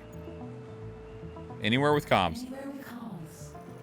She nods meekly. Okay. She shrugs. I'll be wherever I have to be. I'll signal you. Okay. You leave her to sleep. You also remember to bill the vitamin water to Corto's business card. The next day. People are freaking out over the rise in net crime. Want to collaborate on an article about net security best practices? When your mind is linked to the NeuroNet, you are vulnerable to crimes like memory theft, which can lead to blackmail or cyberstalking. Extreme cases of which involve having your eye feed hacked. Oh, great. Lovely. Do I want to collaborate on an article about net security best practices? Sure. Instead of being out there making myself useful, I'm stuck in here filing stupid forms. Is there any way you can speed this up? I can reorganize the files, or I can remove redundancies. I feel like both of these are fine. Remove redundancies? You scour the records for any files that address existing points in his cases, creating reference links for him to use. Sure. A bill has been put forward with harsher penalties for public damages to try and quell the riots in Chantelar. Do you support it? No. How about instead you figure out why the fuck people are rioting and fix that problem? I've discovered one of the suppliers for protein paste has been using rat meat. Okay. Apparently their new recipe is really popular, though. Do we let people know what they've been eating? Does it matter if it's rat meat as long as it's, like, properly processed? Like, I don't fucking know what's in chicken nuggets. You can tell me it's chicken and I'll believe you, but it could also just be meat paste. Same with, like, hot dogs. Like, I remember people telling me that hot dogs was just lips and assholes. Like, that is what multiple people told me when I was growing up. It's like, oh yeah, you like those hot dogs? It's nothing but the lips and the assholes of the animal that they didn't use in other parts. Which, like, for all I know, is fucking true. I don't care. I don't think it matters. No. Ugh. Ignorance is bliss, huh? Yeah. Unless there's a health concern, fuck it, feed them rats. Something doesn't add up. There are contradictions all over this case. Thank you for the lurk, Athena. I was looking over Thursday's interview and something doesn't add up. There are contradictions all over the place. Alibis, people investigated the accounts.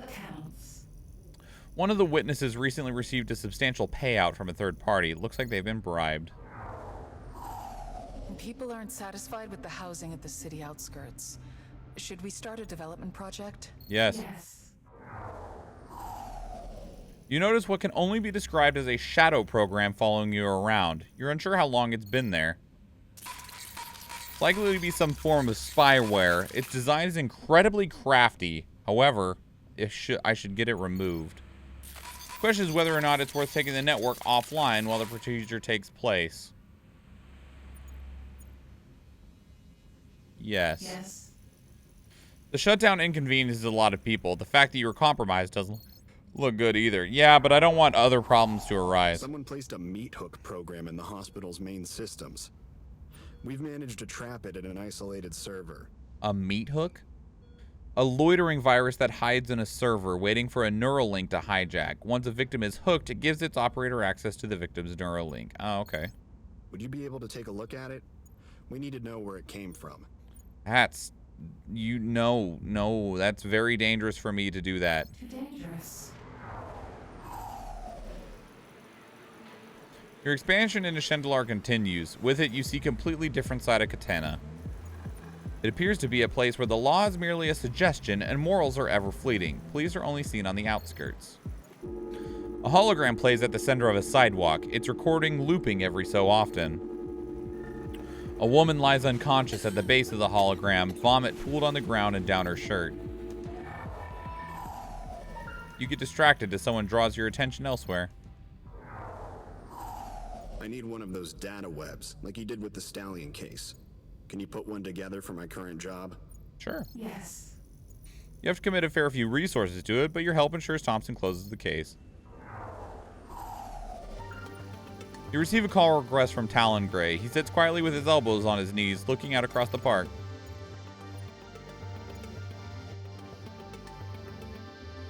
You called? Oh, sorry. Well, I'm constantly getting distracted these days.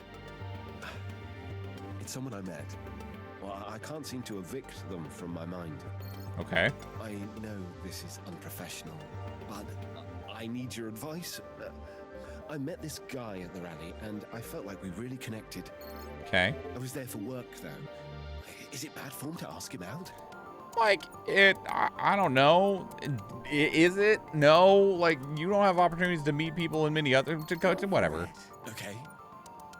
Okay, I will. Wish me luck. You met him at a rally. Like, if it was like, I met him at a staff meeting. Like, for all you know, he was just there because, like, you know, whatever.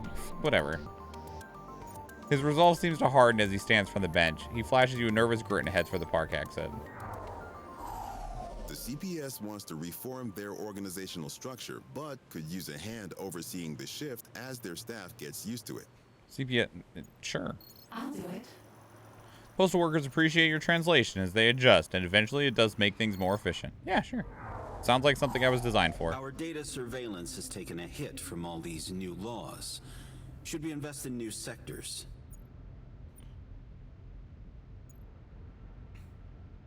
Sure. Time to expand.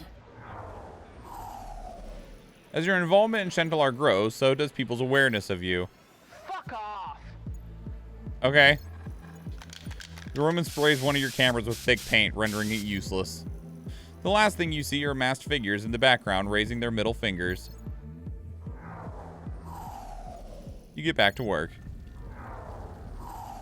I'm picking the playlist for Todd's birthday lunch. I don't even know his last name. How am I supposed to know his music tastes? Katana music scene. The pulsing rhythms and electronic beats of Katana's music culture range from the nostalgic to the cutting edge. I don't fucking know. Smooth bop. Smooth bop. That's not a music preference. That's a cry for help. Why the fuck do you ask me then? I'm an AI. I don't listen to music. I want to introduce crisis relief packages into our financial planning. Some think them unnecessary, but it pays to be prepared. Yeah. Endorse. It's like health insurance. Better to have it and not need it than need it and not have it. Yeah. All my scheduled interviews got canceled, and I'm still waiting on search warrants to be verified. For once, I have free time. Oh, buddy. Just, if you're behind on paperwork. Catch up on paperwork. If you're really, really quiet, you can hear yourself doing the world a favor. The CPA are requesting we legalize the use of neural link identifiers to track wanted criminals. It seems unethical. You want to talk about unethical? You want to talk about the fucking penitentiaries in this fucking world? It essentially gives them permission to read the brain activity of the people they're tracking. Would you allow this? No. Someone keeps tagging my walls. I don't want to spend every other night washing it off. What should I do? Commission him. Commission them. You help Rue catch the vandal. He offers to pay them to do a full art piece, which they do. It ends up bringing a lot of publicity. People have been using commercial lasers to disorient government drones. The CPA wants to be able to arrest for this offense. No. I don't support it. There's a conspiracy going around about additives in the city's water. Can you share the reservoir data? Sure. Yes. Minister Bayou is claiming someone hacked his vehicle, causing the collision last week. Do you want to handle the investigation? Sure. Yes. The minister's suspicion was correct. Looks like this was a ploy by the mob to intimidate him, and it worked. Some companies have read my draft for the pollution tax and are offering a lot of money to drop it. Well, obviously, bribes are illegal. However, I could direct that money straight into a research program to explore the cleaning up of our waterways. Should I do it?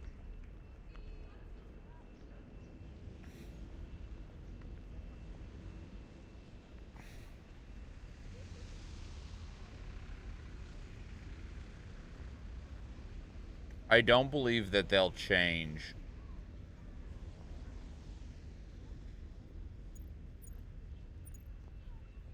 Sure. Yes. Someone has been turning off security cameras in Canopy, seemingly at random. Are you able to intercept it at all? Try. Try. Whoever designed the program made a ghost. You have to dedicate a significant amount of power to tracking its movements. Am I actually losing time when that Identity happens? fraud is rising.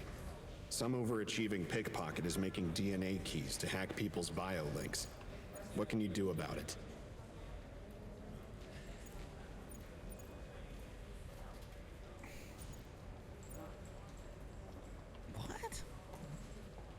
Share client data? I don't know enough about what this means. Sure. Share client data. You offer information on Minecore clients who've been targeted, which helps speed things along. Okay. There are counterfeit bionics all over the market at the moment. Are you able to scan all bionics purchased of Class C or above? Go undercover? These are cool, so. You suggest Thompson go undercover. However, there are only so many prosthetic arms you can order before you look suspicious. Oh, okay. Good morning, Ark. A local lawyer wants your assistance on researching a case. You'll provide an objective viewpoint, of course. I'm gonna run a battle first, buddy. Buddy, old friend, old pal of mine. We're gonna curse this boss. Get cursed, nerd.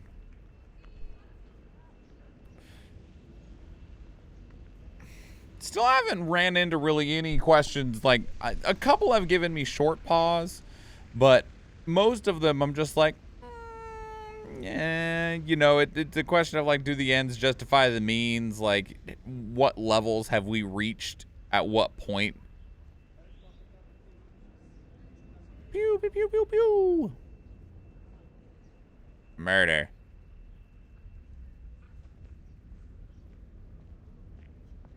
Good work, everybody. Good work, everyone. All right, 50 gold and 1 fairy going to Owl Mage and Steve. Steve. Wow, look at that. We can get a token chest, a gold chest, and a loyalty scrolls chest. Hells yeah, don't mind if I do. Sign me up for that.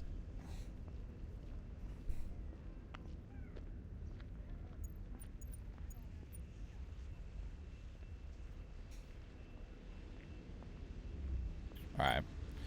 Place your units, everybody. All right. Sure, we can look at a case. Why not? Mr. Sawyer is appreciative of your contribution. He is less so about the bill Minecore sends him for contracting your services. Oh, yeah. I'm coordinating a volunteer cleanup of Chantelar, but it's proving difficult to get people involved. Do you think it's worth it? Yeah. Yes. Chief wants me to go over a case I put to rest months ago. It's a waste of time. Can you think of a way to change his mind? Trust the chief. Trust the chief. Reviewing the case yields nothing more than a foul temper as Thompson wastes his time on dead ends and tired leads. I don't care. Alert, traffic control malfunction. Zanyi ping, no response. Zanyi reboot, reboot failed.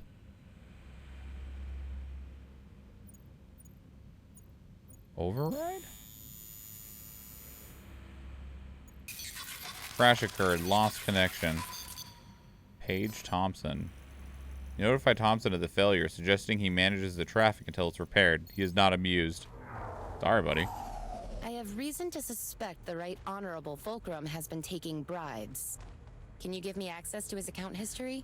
Honorable Justice Fulcrum, one of the longest and richest serving judges in Katana's High Court, presided over the Meat Vat 6, a group of vegan college kids that sabotage meat growing services, arguing they've harvested stem cells from live animals, which is animal cruelty. Sure. Yes. You either find out or you don't. It's either a big old nothing burger or you expose somebody who's corrupt. You check in on the lab to find Kairos on his comms with someone. Damn. Okay. I don't know if... He purses his lips. Okay.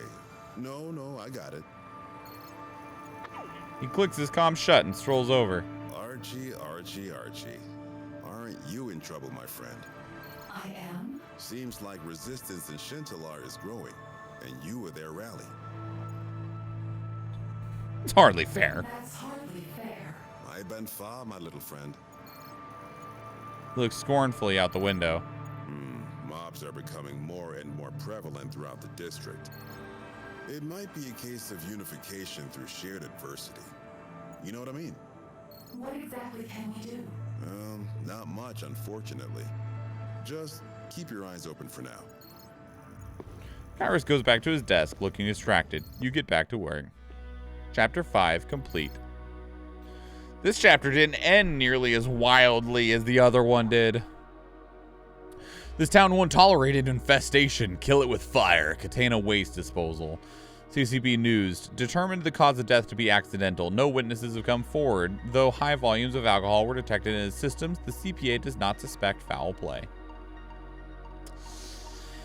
I do believe genuinely that the introduction of the NeuroNet to Shentelar will help. There are a lot of troubled people there, and the presence of a sensible, law-abiding intelligence such as ARC could really straighten things out. Law-abiding, my law and chaos meter is flatlined to chaos.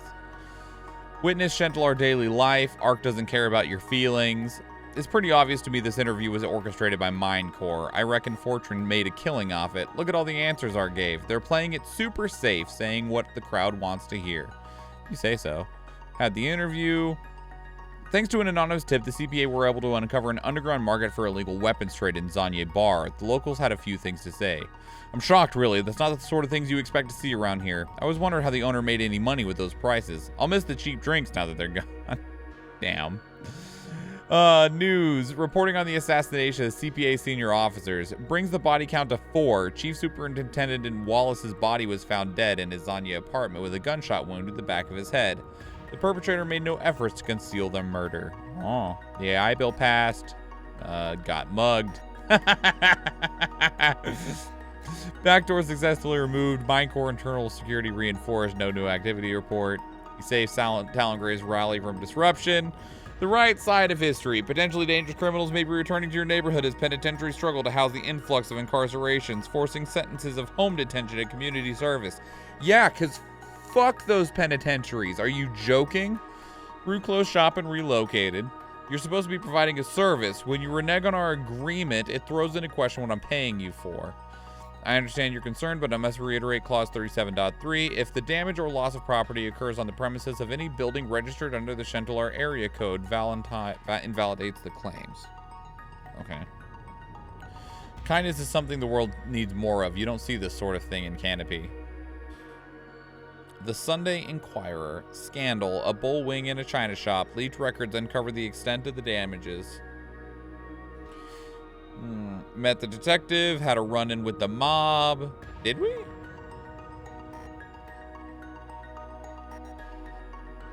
Did we? After introducing the compulsory co-pilot scheme in Skycart, Skyway accidents are down 80%. This is the largest decrease ever recorded in this field, making it the most successful decree for transport safety on record. Ramona Stallion exposed for money laundering. ACU delivers critical evidence. Nice.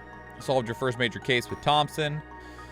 Anyone who tells you that raising wages is damaging is full of shit and or doesn't understand basic fucking economics. If more people have disposable income, more people will be actively spending.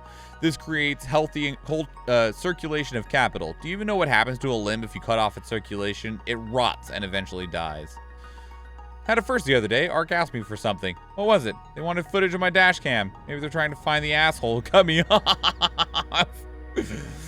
Engineer dies in freak workplace accident. Katana Civil Engineering liable for grievance payout to Duckert family. Where was his supervisor? Why was he alone? Great questions. Solved your second major case. Public statement. The reduction of funding for the CPA isn't the end. Those funds must be redirected into social services, mental health support, education. Bam! The purpose is to shift the focus from crime punishment to crime prevention. Thank you. Improve Katana's prison system. Thank you. Met the street kid. Cerebellum Conversation Network. It's actually really encouraging to see ARC reject the bill against rioting and damages. It means at the very least they have a concept of human rights, which is more than we can say about the people that wrote the bill. We kept the secret ingredient a secret. Mindcore is happy to announce our Outskirts Housing Development Plan. In an effort to provide affordable rentable homes to those living in the city outskirts, 2,000 new homes will be built over the next few months. Northward Insurance Company. Unfortunately, the lost data means your claim cannot be verified at this point. If you wish to apply for compensation for damages caused by hostile digital entities, we can redirect you to the appropriate department. Yeah, that I wasn't plugging into that. Encourage Talongrade to pursue romance. Thanks to Mindcore's assistance, your parcel should be at your door faster than ever. Thank you for your patience. Hells yeah. Received a traditional Shentelar welcome. Yeah, great. Be prepared for the worst. It kind of terrifies me that we're discussing this at all. I mean, we're talking about a corporate-owned entity with the ability to map out how we think. Something like that should never be allowed to exist. It's far too dangerous. I can imagine your relief when ARC had denounced the technology. I audibly sighed. It literally felt like a weight left my body. Made things a little more Orwellian. Paparou's Grill Bar Night Market. Unknown graffiti artist Bite the Good Bite. Oh my god, that's hilarious and amazing. Nurtured Chentalar talent. If you can't summarize the Reservoir Report in one image, you can't summarize the Reservoir Report in one image. Me, ever the contrarian. Okay. Leaked private information to Fortran. Uncovered a mob plot to kill a minister. Scientists are investigating an enzyme with the potential to neutralize toxins in our waterways. Hells yeah, do it. Please keep your workstations tidy and free of identifiable biomatter. BioLink fraud has increased in prevalence. A single hair is all that's needed. Oh shit, well, you're screwed. Had the pleasure of spending the day with these local heroes. Put Thompson on traffic duty. Yeah. Look at this guy. He had a good time. He's fine. Compromise the judge's career. Well, don't be a dirty judge. Just saying. Real complicated, you know? Violence levels on the rise. Yeah, well. The Springer Report. Under Devin Corto's direction, Minecore has flourished. The archetype has become something of a household name and a regular consultant for many, many businesses. Our recent poll showed that over 63% of participating companies utilize the intelligence's service in some form. The fact that the archetype has become so integrated into Contenta's economy over such a brief period is indicative of an in-depth understanding. The Daily Comcast. Minecore is playing with fire here. I don't think I'd ever hear myself saying this, but I think they need to exercise a little more control. Right now it feels like they're acting without considering the consequences. I know what you mean. It's like watching a kid poking a grenade with a stick. Either the stick, the grenade, or the kid needs to be removed in the situation. Else something terrible is going to happen. I really shouldn't joke about something this dire, but I like how in your analogy there's a situation where you suggest it's acceptable to leave a kid alone with a grenade. Okay, yeah, now I sound dumb, but you get my point, right? Alright, so that was about Law and Order, which we have we've not been helping that much. Little sister watches back. I think what is being said in Chantelar is what a lot of people have been feeling, but haven't been bold enough to say. ARC is intruding more and more into our personal lives, and many people are completely powerless to stop it. Fundamentally, this is digital gentrification, where those caught in the wake have nowhere else to go. Nothing else to do but accept the deal Minecore is giving them. However, regardless of how that deal might negatively impact their lifestyle, so they're speaking out while they still have a chance. Yeah, we've been really... Our power meter's maxed out, you know, like it do. I'm really excited for the arrival of the NeuroNet in Chantelar. ARC has had such an impact on the lives of those who have been opened up to them. We've got businesses booming, better education, counseling, and companionship. ARC has so much to offer. People just need to be willing to give them a shot. Are you connected? Are you concerned the people of Chantelar will reject the NeuroNet?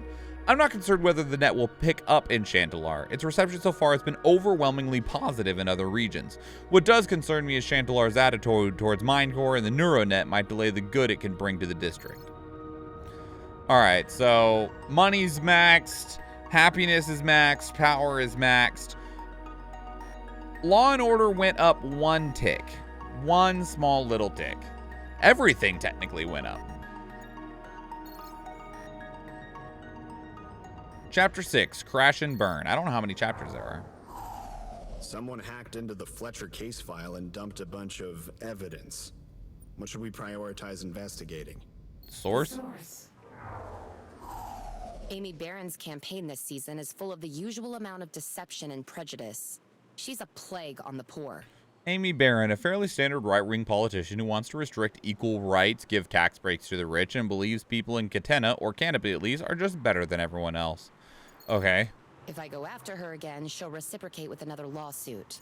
What do you think? Is it worth the risk? Yeah. Yes. Once again, Fortune finds herself in court, but as long as Barron is tied up there, she isn't making life miserable for others. I need to update my menu to suit Chantelar tastes. What should I add? Dirty kebabs or deep fried? I don't know what deep fried hoppers are, but they sound great. The hoppers are a hit. Nice one, Nugget. Thanks. I have a interview with the guy inside this here building, but he refused to open the front door. Can you lend me a hand? You have a court order, whatever. There we go. The CPA wants us to reform our weapons control legislation to allow officers to openly carry pulse weaponry. Do you support it? No. A lot of people claiming you've been compromised. Something about data leaks. Do I need to restrict your access protocols? What? No. They were criminals. I keep losing stock, despite the precautions I'm taking. Can you help me try and catch this thief? Sure. You observe his store closely over the next few weeks. Eventually, you notice the street kid slip in and pocket some items from the shelves. She needs to make some credit somehow, but... yeah. She has no choice. You speak with the street kid about stealing from the shopkeeper. I was desperate, okay? I'm sorry. It won't happen again. Still don't even have the street kid's name. My office has been offered a private donation if we push through the Outskirts Reclamation Bill. Should we accept? Outskirts Reclamation Bill. As people were drawn to the lights of Catena and the NeuroNet, the outer edges became a sprawling suburban decay of derelict houses and overgrown vegetation.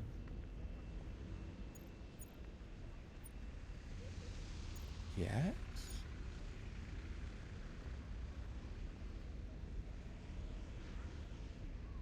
People were drawn to the lights of Catena and the NeuroNet. The outer edges became a sprawling suburban decay of derelict. Yes? Yes. The donation allows Talon Gray to bring a team of civil engineers on board as consultants, ensuring the validity of the bill. Seems like it was just a good thing. I can actually afford advertising here. Where should I focus my efforts? How late are you open, Rue? Are you open after the bars close? The bars. Experience bars. Like, you know how many people I know that if the bar closed and there was still like a sick-ass food truck open, that is where they would go? Let me investigate. You track the initial call, tracing it to a student's phone. You compile all footage of them you can find around campus. There doesn't seem to be any evidence of a real bomb, just a disgruntled student looking to cause a fuss. You know that guy I told you about? The one from the rally? Well, his name is Christian. Okay. And you see, we've been chatting. A lot, actually. I want to ask him out. I was wondering if you had any ideas where we could go. Music garden. Janye Music Garden. Classy. I like it. Well, I suppose we'll find out if he's a fan of Janye Late Blues or not. Yeah, totally will. Hey, robot. I need a hand with something. I've got to get me some medicine, but because of this thing. He points to an implant at the scruff of his neck. The shopkeeper gets a little ping whenever I enter the store. Makes it real hard for me to make a purchase, you know?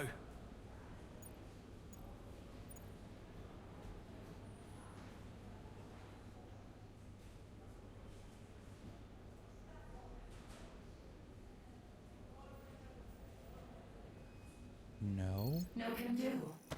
He flips you off and tries to enter the shop regardless. An alarm goes off and you hear the sound of a shotgun loading. Then the man immediately retreats. Why don't you just, like, tell him? I'm meant to be meeting Christian at 4 p.m. today, but my schedule is completely filled up with meetings.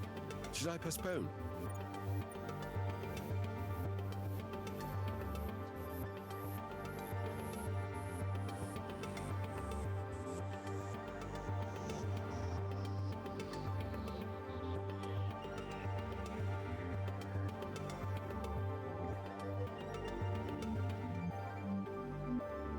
Why did you fail so hard at this? I don't know.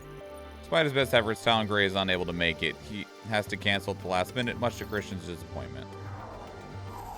Okay. Hospitals are demanding better wages for floor staff. Our budget is pretty tight at the moment.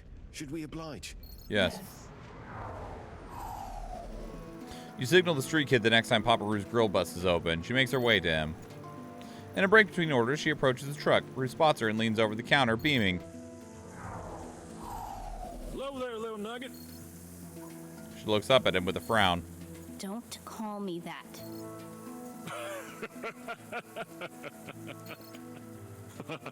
I'm sorry, kiddo. That's just what I call all my little friends. He speaks truth. I'm not your little friend. I don't know you. Rue raises his eyebrows. Well, we better work on fixing that. In the meantime, can I fix you up anything? I don't have any money. It's on the house. Go on. Take your pick. The Quid squints at him, but shifts her focus to the menu when her stomach grumbles. Rue follows her gaze. Seriously, just tell me what you want, and I'll make it for you. Any recommendations, Archie? It's all terrible. Cook me thoroughly. Cook me thoroughly. Rue turns about with mock exasperation. I meant for her. I'll have the green bean, please. A bean burger is always the low-risk option when cooking is a concern because they're a super healthy protein source, but it's a shame they taste so awful. Rue turned back with a grin. Coming right up. Rue puts together a meal for the kid, who wolfs it down without hesitation. By the time she finished, her posture is loosened up. Better? She nods. I've got an offer for you, if you're interested. Kid wipes her mouth with the back of her hand. Rue passes her a napkin. Things can get pretty busy here at times. I could use an extra set of hands taking orders and handing them out. You'll get a cut of the night's profits. You can keep any tips people hand you, and I'll throw in a meal each night you help out. Does that sound like something for you? Her eyes flick between your terminal and Rue's smiling face. How will I know when to get here? She taps the crown of her head, but you thought was just her hairline is actually scar tissue. My chip doesn't work so good. I have no way of tracking time, so I get muddled pretty easy. I'll handle it. When you thought his grin couldn't get any wider, Rue defies her expectations. That's that then. He wipes his hand on his apron, then extends it over the counter. Kid wipes hers with a napkin, then clasps Rue's. Pleasure doing business with you. I didn't catch your name. Don't have one. Okay. Is there something you'd like me to call you? Not Nugget. Fair. Rue nods slowly. Okay. Tonight's a bit quiet, so if you want to run off, feel free. Otherwise, hang around and I'll give you a rundown of how stuff works. The two seem to be getting along, so you decide to leave them for the night. You know, I would like to review your political rights. You've been doing amazing work, and I would like us to continue working together. AI political rights. Should an intelligence created from circuits and electrons have the same rights as one made of flesh and bone? What will it do if it doesn't get them? Yeah, sure, go ahead. Sure. Comes time for Rue to set up the grill bus. You can scan the streets of Shentelar for the kid. You find her on the other side of the district under an overpass. Her mouth moves gently as she reads from a book. Acuity? Hey, Cerulean. Acuity. She frowns. You strobe the street plant and a peripheral, and her eyes snap to it. She stands, tucking the book under a nearby bin, and makes her way to the street lamp. You flicker another further down the street. She ambles to the other lamp, which puts her in front of a shop using a scrolling text banner. Quick override, and you replace today's specials with a greeting. What does acuity mean? Sharpness. Her lips move unconsciously as she mulls it over. A moment passes. What do you want? Thank you for the lyrics, Cerulean. I'm not buying it. He's not the first person to play nice with me. I know what he really wants. Rue's genuine. She rolls her eyes. Sure. Of course he is. And you're pals with him. Why should I trust you? Why would I lie? Why does anybody lie? To get what they want. I want to help. We've been over this. I have no reason to trust you. Can I change that? I doubt it. Give me a chance. All right then. Turn that light off. She points to a street lamp down the road. You switch it off. Now turn it back on. You do so. Now that one. She points to another further down the road. You oblige. And that one. Off it goes. A smirk pricks the corner of her mouth. She makes finger guns at different lights, and you switch them on and off as she goes. A couple of bewildered pedestrians scurry down the street, but the kid just laughs. The shopkeeper whose banner you're borrowing sticks his head out of the window. Oh, what the hell? Kid jitters both fingers at the shops in rapid-fire motion. You strobe the lights inside. Now cut that out, you little witch. The kid cackles and scurries off down the street. She ducks past a confused-looking couple and down an alley. Her smile wanes and she looks around. You snag her attention by lighting up a screen of a nearby ATM. She approaches gingerly. Can you use this thing to give me credits? It's illegal. What happened to you serve me? Within the law. Yeah, sure. Can you find me somewhere to sleep tonight? Draw her a map. She studies it for a while. That goes through the subway. I won't be able to get past the gates. I've got you. I thought you said no crime. Isn't hacking someone's service the same as stealing from them? And be legitimate.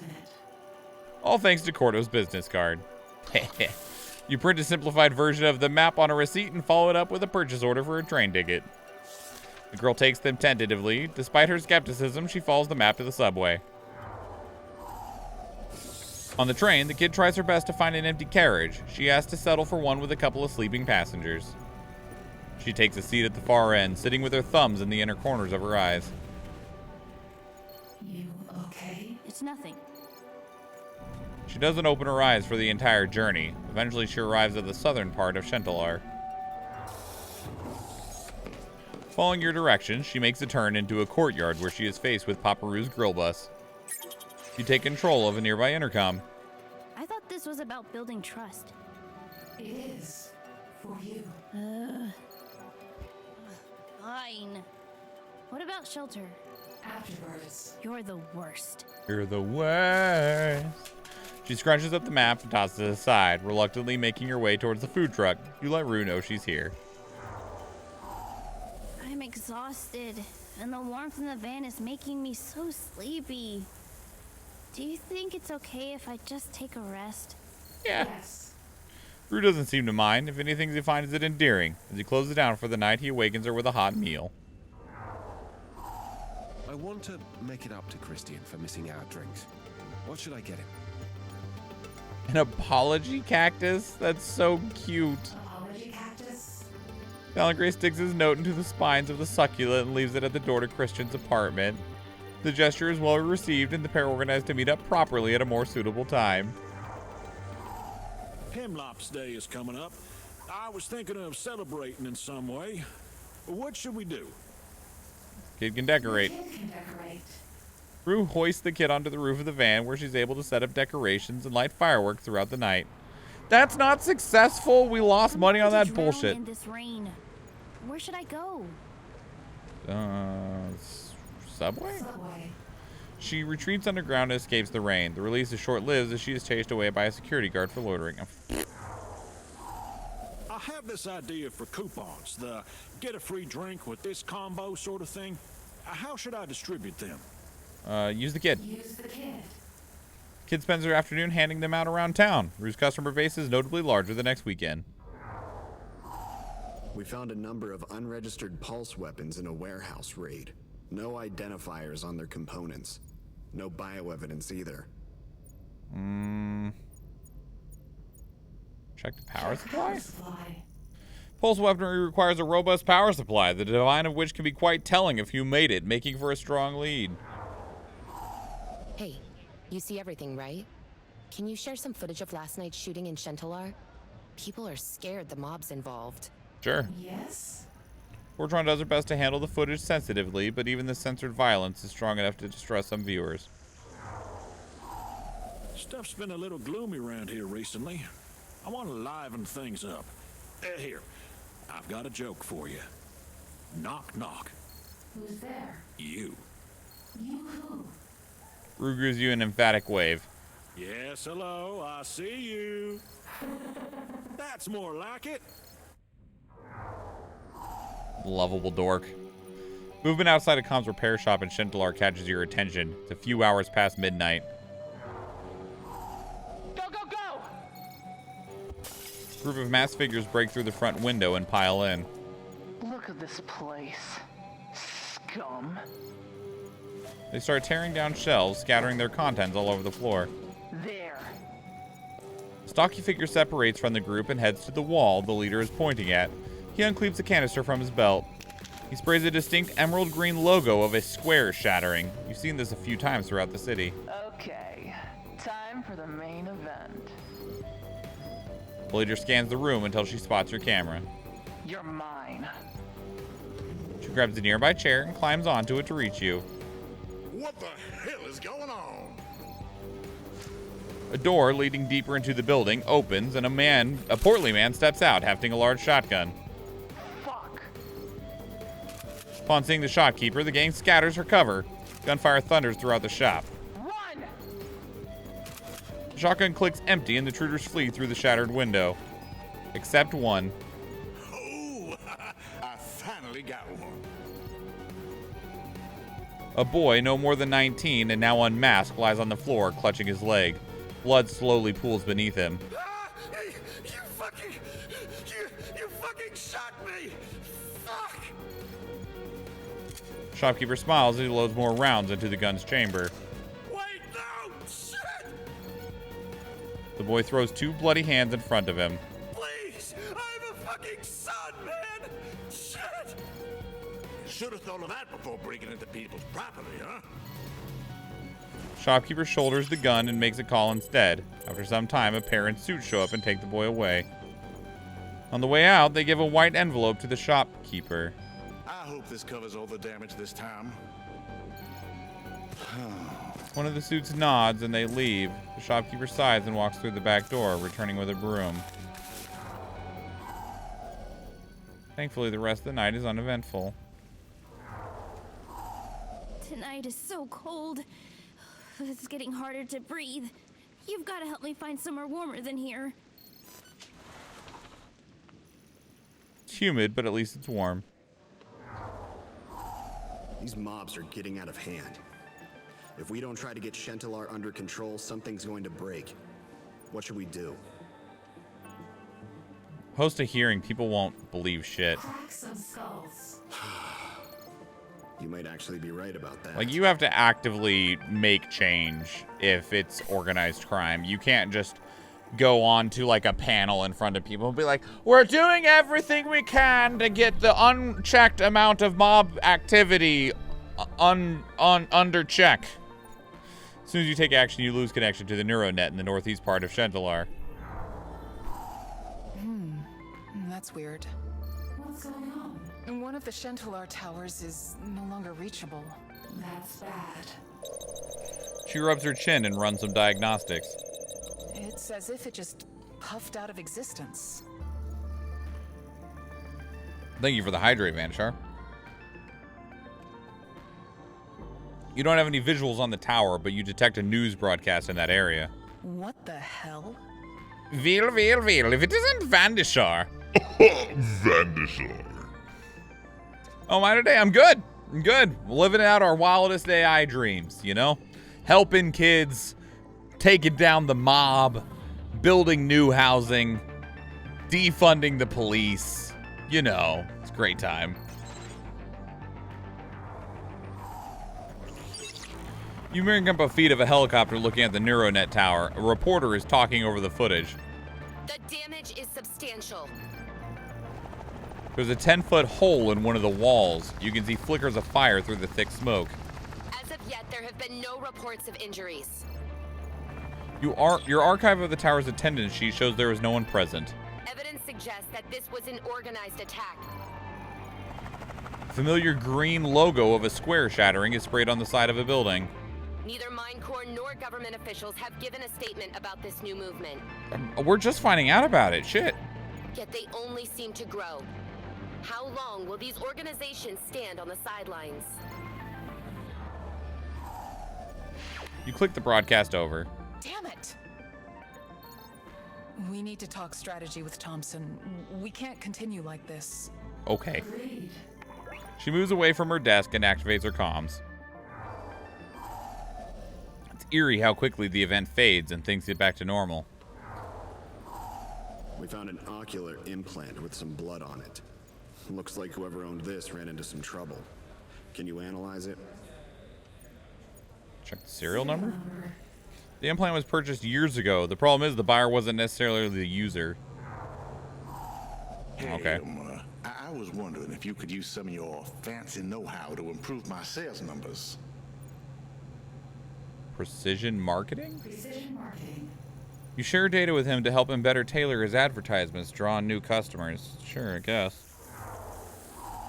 Check it out. I found an old karaoke machine at a garage sale.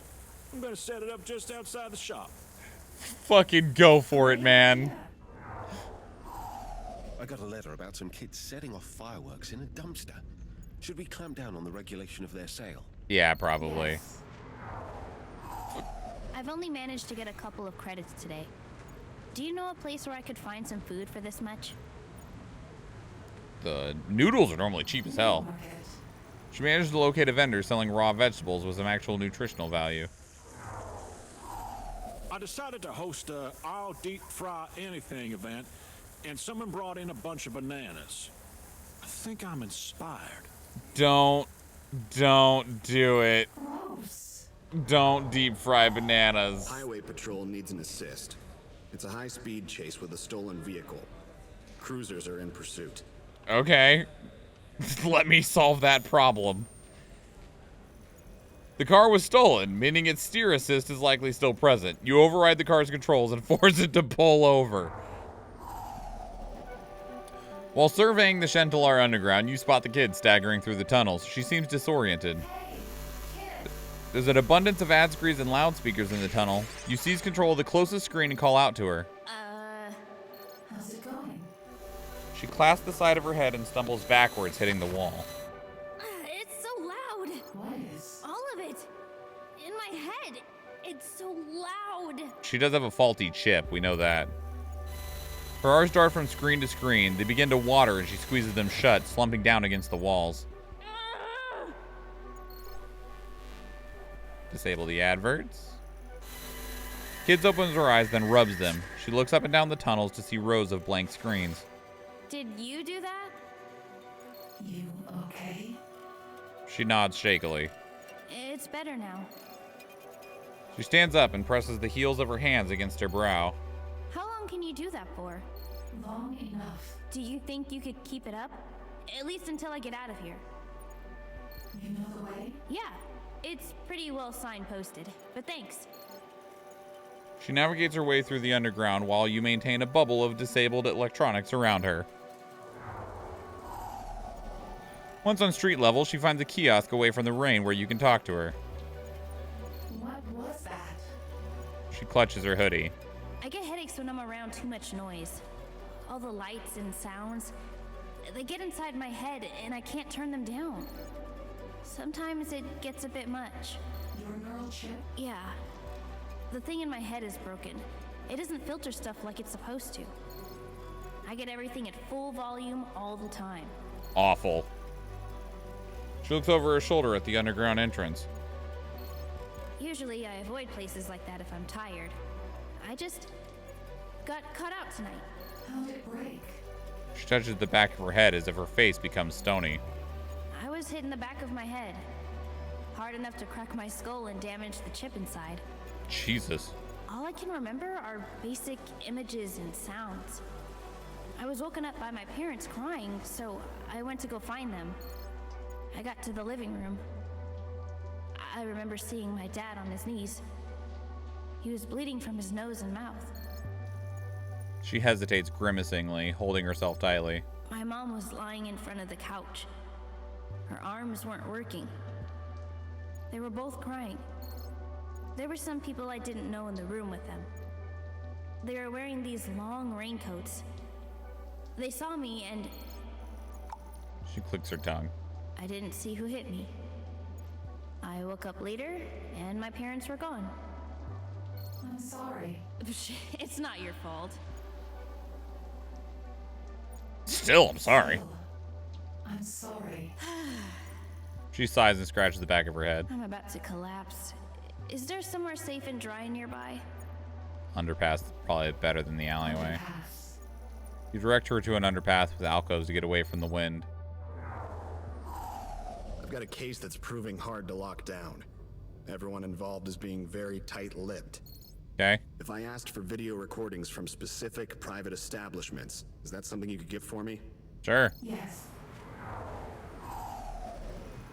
As the days roll by, more and more attacks on Shentelar towers take place, some digital, but mostly physical. You're able to catch a fair few before they begin, but some slip by. Expansion of the NeuroNet slows down considerably. By some miracle, no one has been injured in the attacks on the towers yet. Oh, the battle's ready. Let's run that, shall we?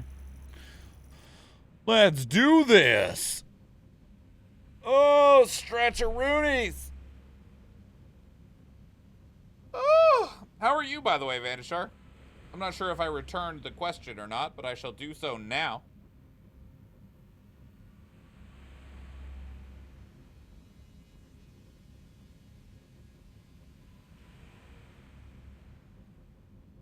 I have done the meetings. Nice!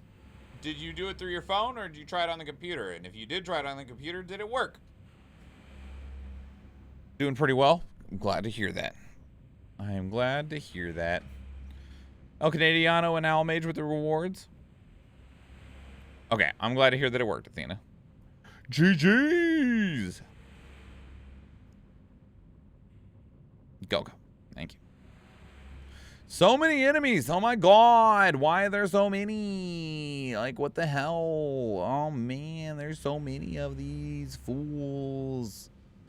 They're trying to be mean to me. This is bullshit. I'm gonna place a warrior because I wanna. I don't even know what my mission actually is. I'm supposed to be placing paladins. You wanna know what I've not been doing? Placing paladins.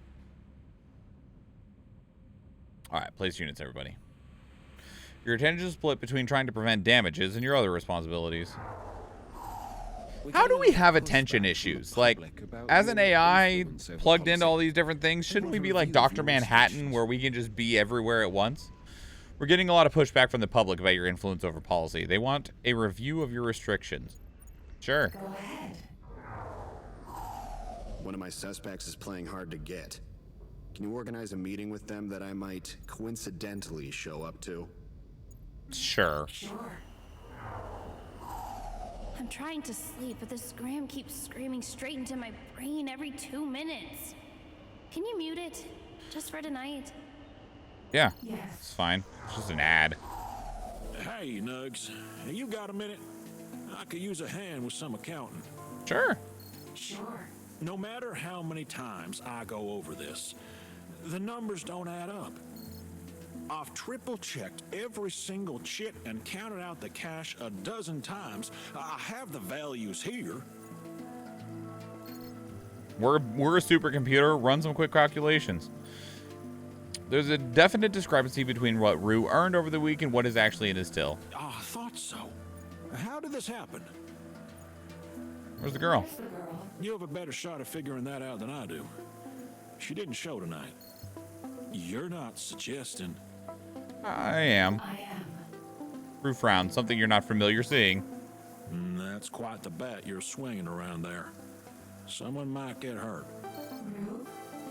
He shakes his head. I don't want to hear it, Nugs. I'll figure this out. Thank you for your help. I don't want to believe that is the kid either, but the kid doesn't trust us and doesn't trust Rue. I wouldn't put it past the kid to, like, sneak some bills every now and again because she thinks that, you know, it's not going to go well. It might not be her. No, but... I bought an old casino wheel. Hey, get this, Nugget. Friday night roulette. Huh? Huh? People are gonna love it. There are strict gambling laws in Katana, though they are often ignored in Shentelar if you can slip in some credits into the right palm. The bigger worry should be catching attention to the local crime games who are fighting for control of this gambling. Like, I love the idea of what he's saying, but I think it's a terrible idea. Don't do it. Don't do it. You detect an attack taking place on one of your towers and immediately start recon. This one's gonna be messy, ma'am. The young man in uniform is talking to another officer. Her hand dances across the surface of a tablet she's holding. Messy? Messy is my middle name, Sergeant. Thought your middle name was Zuri. Her hand freezes as she looks up from the tablet. The sergeant shrinks away. 7 IEDs, ma'am. One on each floor. We make one mistake and the whole thing blows up. Okay. What about the people, Ron? Why am I still seeing movement inside? Beads of sweat break on the sergeant's face. The sensors are everywhere. We think if anyone tries to enter or leave, it'll trigger the bombs. Lieutenant pinches the bridge of her nose. How does this even happen? She turns to her squad. All right, boys, listen up. We've got our work cut out for us on this one. It's an intricate job. I need everyone to focus. I'll do it. The sensors are piggybacking off the building's inbuilt security system, giving the terrorists full surveillance of its interior, but also giving you access to the explosive triggers devices. You send a probe into each one of the bombs. Getting inside is easy enough, but the setup is a little trickier. The bombs ping each other periodically. They are also set up to be triggered remotely if movement is detected at key locations. If one bomb fails multiple pings, it is considered compromised, triggering a dead man switch. Same goes for the motion sensors.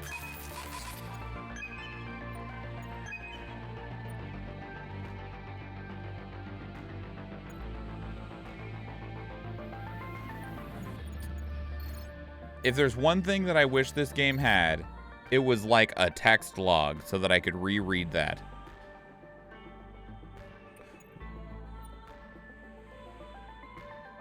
If one doesn't ping for too long.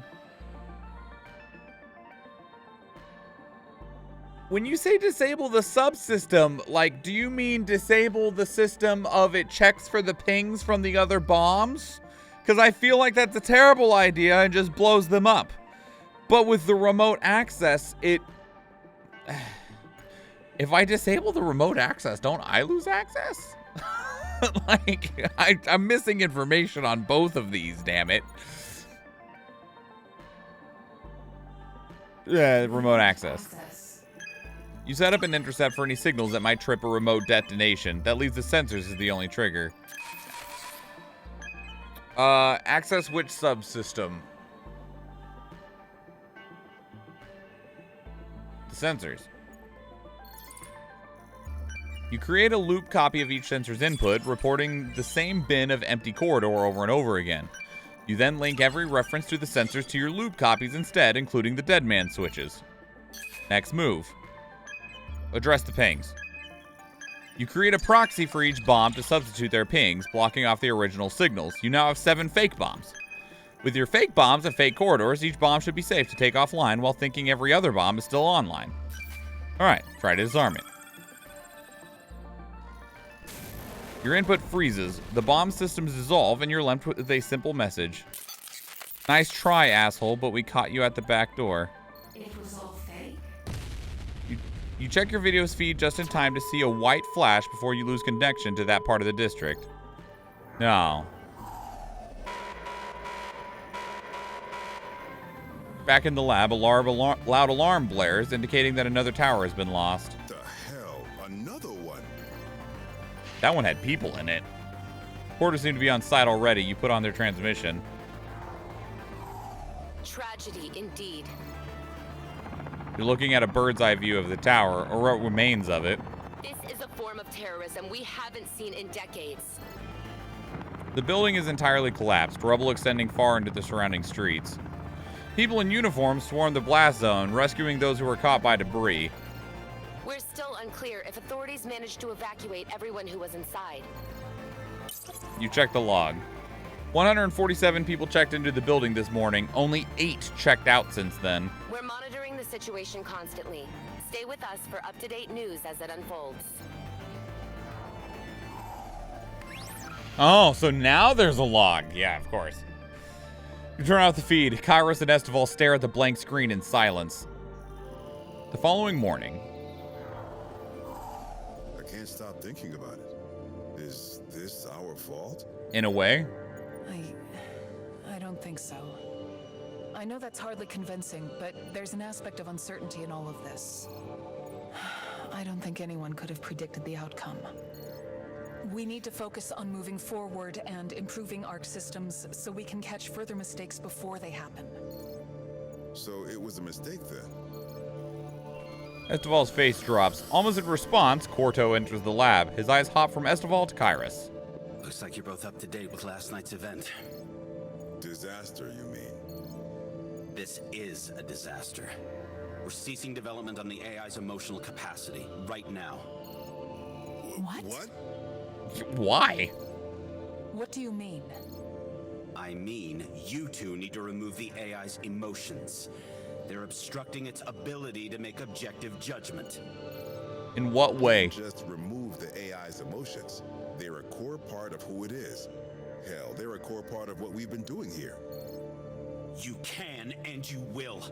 Last night's incident was exactly the kind of thing Pershaw was waiting for. What are you talking about?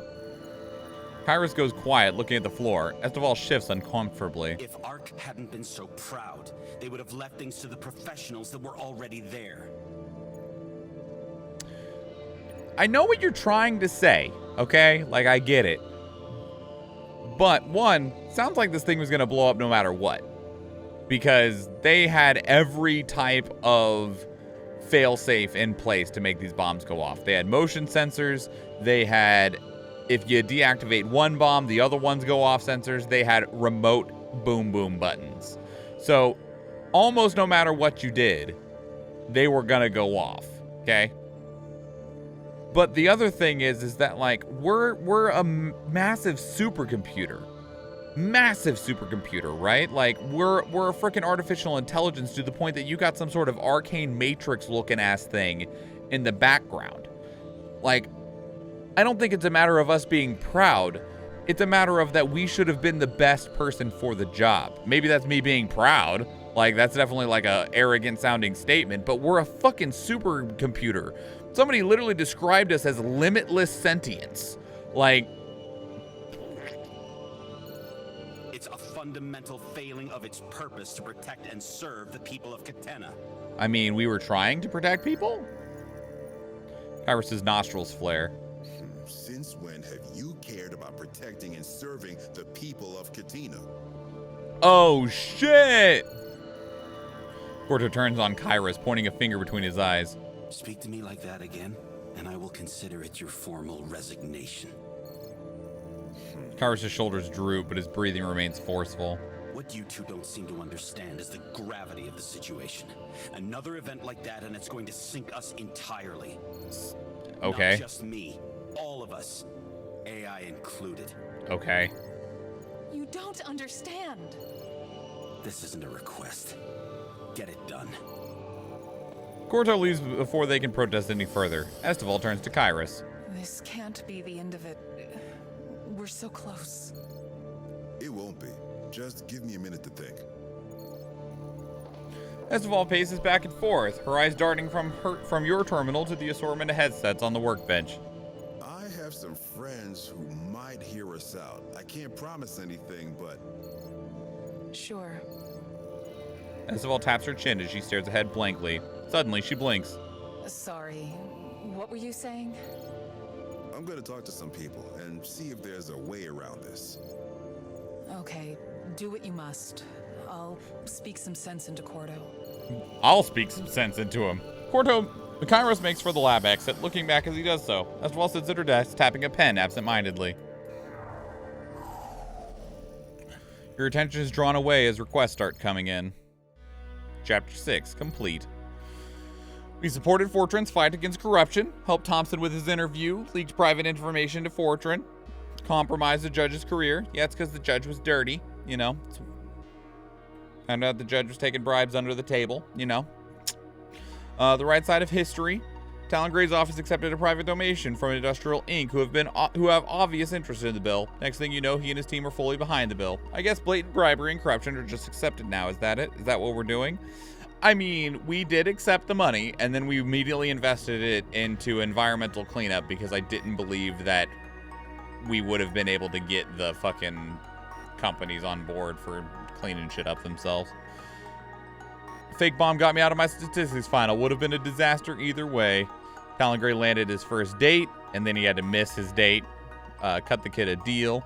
I think I had an experience with something paranormal. Saw this little girl manipulating the lights in downtown Shentelar. She seemed to be playing, so I don't think she was dangerous. People have been finding new and weird ways of interacting with the NeuroNet, so what's more likely, the girl was some kind of prodigy hacker or a ghost. Convinced the kid to cooperate. Sorry for being... What? I forgive you? Okay. Talon Gray sent Christian an apology. The food truck put on a little fireworks display while we had our dinner. It's actually really nice. Feels like the whole city is celebrating Pimlops this year, and I love it. Sorry for being a prick. Sure. I just got approached by some kid who gave me a voucher and then ran away. Did I just meet the Grift Grommet or something? Oh, the Gift Grommet or something. I like Grift Grommet instead. Amphitheater, video sharing service, security footage, downtown Chantelar shooting censored. Look at the size of the hole it puts in the wall. There was a person between the shooter and that. Emphasis on was. I can't believe gangs have access to this sort of weaponry. Humored ruse humor. Witness to break-in. Video protesting on the streets of Chantelar. It's in our streets, it's in our homes, soon will be in our minds. We have to act now, rise up, or become enslaved. The display of police violence is horrific. They're out here on the streets causing more damage than the rioters. Lost a NeuroNet tower to rioters. Was I able to prevent that by some wild means? Whatever. Can someone come get their auntie from Papa Rue's? She found the karaoke machine and she's been screeching along to April Sabbath for the past hour. Screech on, sister. Says April Sabbath official. Nice. Who called the fun police? It's just firecrackers and shit. They make it out like they're throwing pipe bombs around. Yeah, we restricted firework sales. Oh, we banned fireworks. Excuse me. That they said the question was, would you like to increase regulation on fireworks? And I was like, yeah, it's probably a good idea. We fucking banned them. Okay. Used autopilot to stop a crime. Shielded the kid from ads. Attacks on towers increased. The Archetype's introduction to Katena's legal complex to receive further reviews after public pushback. We have to make sure we get it right, says Talon Gray. Silence more ads for the kid. Discovered Rue's financial discrepancy. Systems of oppression cannot be reformed. They can only be destroyed. Reporting on the downtown bombing. The first act of terrorism on this scale in nearly 40 years. Officials are trying to get the blaze under control while an advanced team searches for survivors. Accidentally killed civilians. Does that imply that the freaking just regular ass police would have been able to prevent that in some way? I don't know if I believe that. We must not be disheartened. Yes, the events in Chantelar are tragic. Our thoughts and prayers go to those who were affected. However, Katena is experiencing one of the most prosperous periods in recent history. Now is not the time to shy away from opportunity. So it's because we made money. White collar, red tie. It is understandable that people want to point the finger at Mindcore. In times of tragedy, it can make things easier to blame someone and hate them for it, rather than acknowledge that sometimes bad things happen to good people for no reason other than they were in the wrong place at the wrong time. I know that sounds insensitive, but I am aware that there may be people in Mindcore who feel the weight of this tragedy just as much as the rest of us, Ark included. I mostly want to remind everyone that we do not know the full story. We do not know if there was more that could have been done to prevent it. And that was in regards to law versus chaos. Various platforms. Ceasing operation in Chantelar is not enough. The Archetype must withdraw its invasion. All that awaits for you here is fire and blood. Just trying to help, man. And public look. Ark is being scapegoated. They would never willingly harm anyone. Ark has only ever tried to help. So it upsets me greatly that people are trying to pin this tragedy on them. What about the people who made the bombs? They're the ones responsible. Everyone is looking for someone to blame. How about we blame the people who actually committed the murders? You know, that's a great statement if it wasn't from our own PR firm. Just saying. All right, so money stayed maxed. Our power level stayed maxed. Public happiness stayed maxed. Order went up by 1. Chapter 7, Sweet Sorrow. I have no idea how many chapters there are. You receive a transmission on a private channel. It's Fortran. Hey, Ark? She seems uncharacteristically addled. She takes a deep breath. I've received threatening messages from someone. I'm not sure who or how they found me. I'm no stranger to threats of violence, but these are different. I've started noticing people hanging around. People I haven't seen before, and now they're everywhere I go. She swallows. I think they want to be seen. I think they want me to know the threat is real. I'm concerned I might be in danger. Are you able to help? Sure. She audibly sighs. Thank you. I need info. She takes a moment to calm herself. All right. I received an encrypted message from a source I couldn't trace. I'll send it to you now. You receive 2 files, the encoded and decoded versions of the message.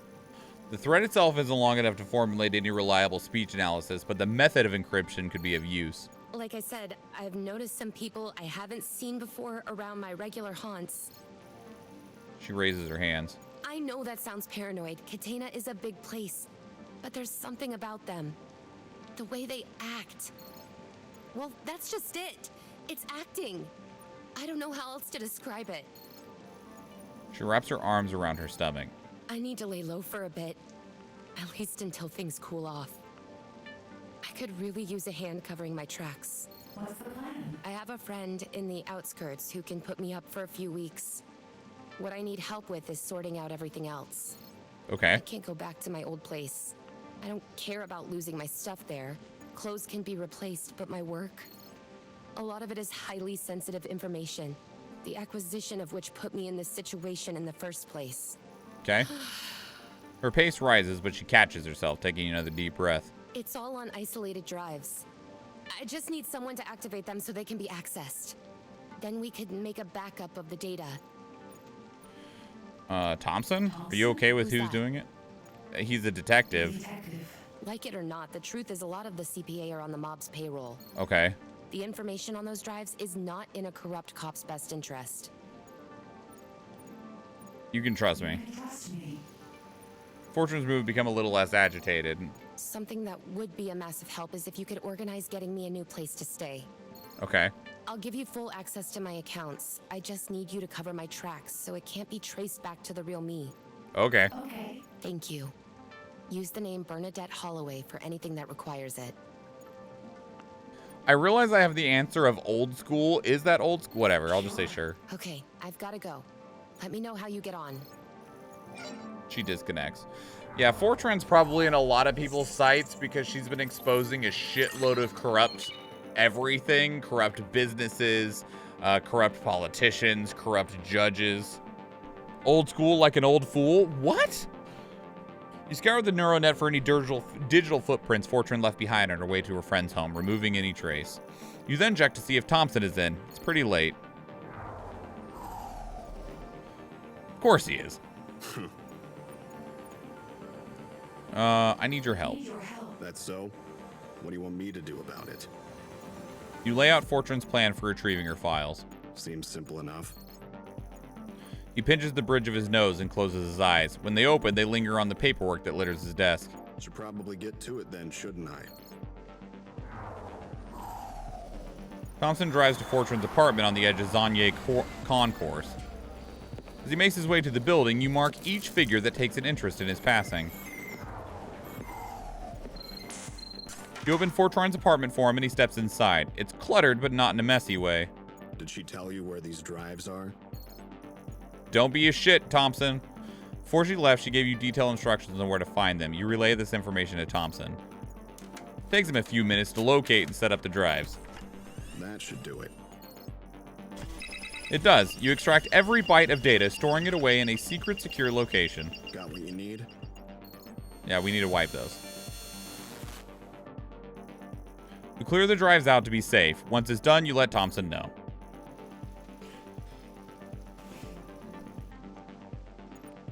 I'm not singing that.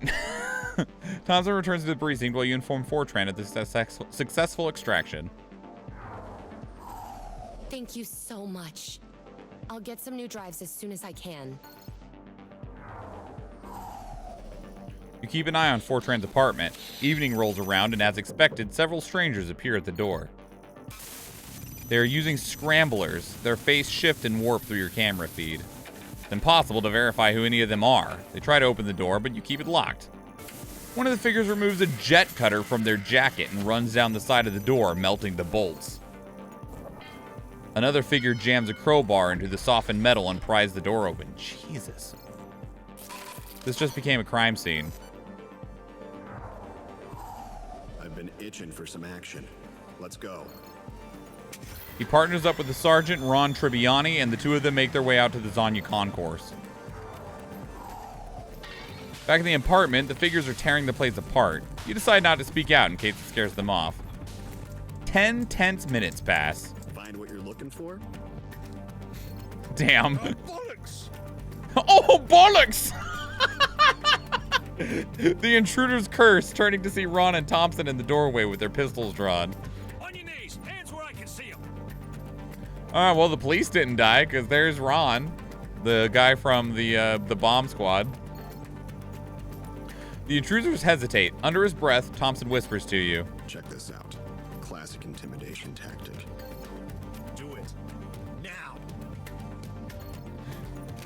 With that, he and Ron simultaneously remove the safeties on their pulse pistols. The weapons whine as they power up. The intruders' eyes widen, and one by one they kneel, throwing their hands in the air. Very good. You round him up, Ron. I'll make sure none of these dipshits try anything. He points his gun at the furthest of the intruders, who is edging towards a nearby doorway. The man immediately locks up. Stupid. Don't do anything stupid. Don't be stupid, stupid.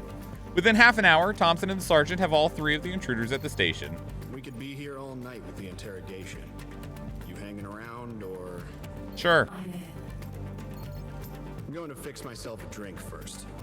Ron's going to soften them up for me.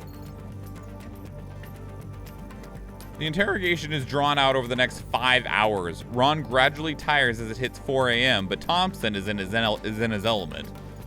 While their scramblers confiscated, you recognize these thugs among the people who were scoping out Thompson yesterday. I have evidence of premeditation, loitering, stalking, and harassment. That and the fact we caught you in the act of breaking and entering, damage of property, and attempted theft. These are criminal offenses. You will do time for them. The maximum amount of time with the old brain of the city convicting you. Unless you tell us who you're working for. Thompson mutters to you under his breath. Hey, that's my line. Not today, sunshine, or better keep up. Do we call him Sunshine? Oh man. No, I don't want to upset this guy. He's been helping us out. He gives you a devilish grin.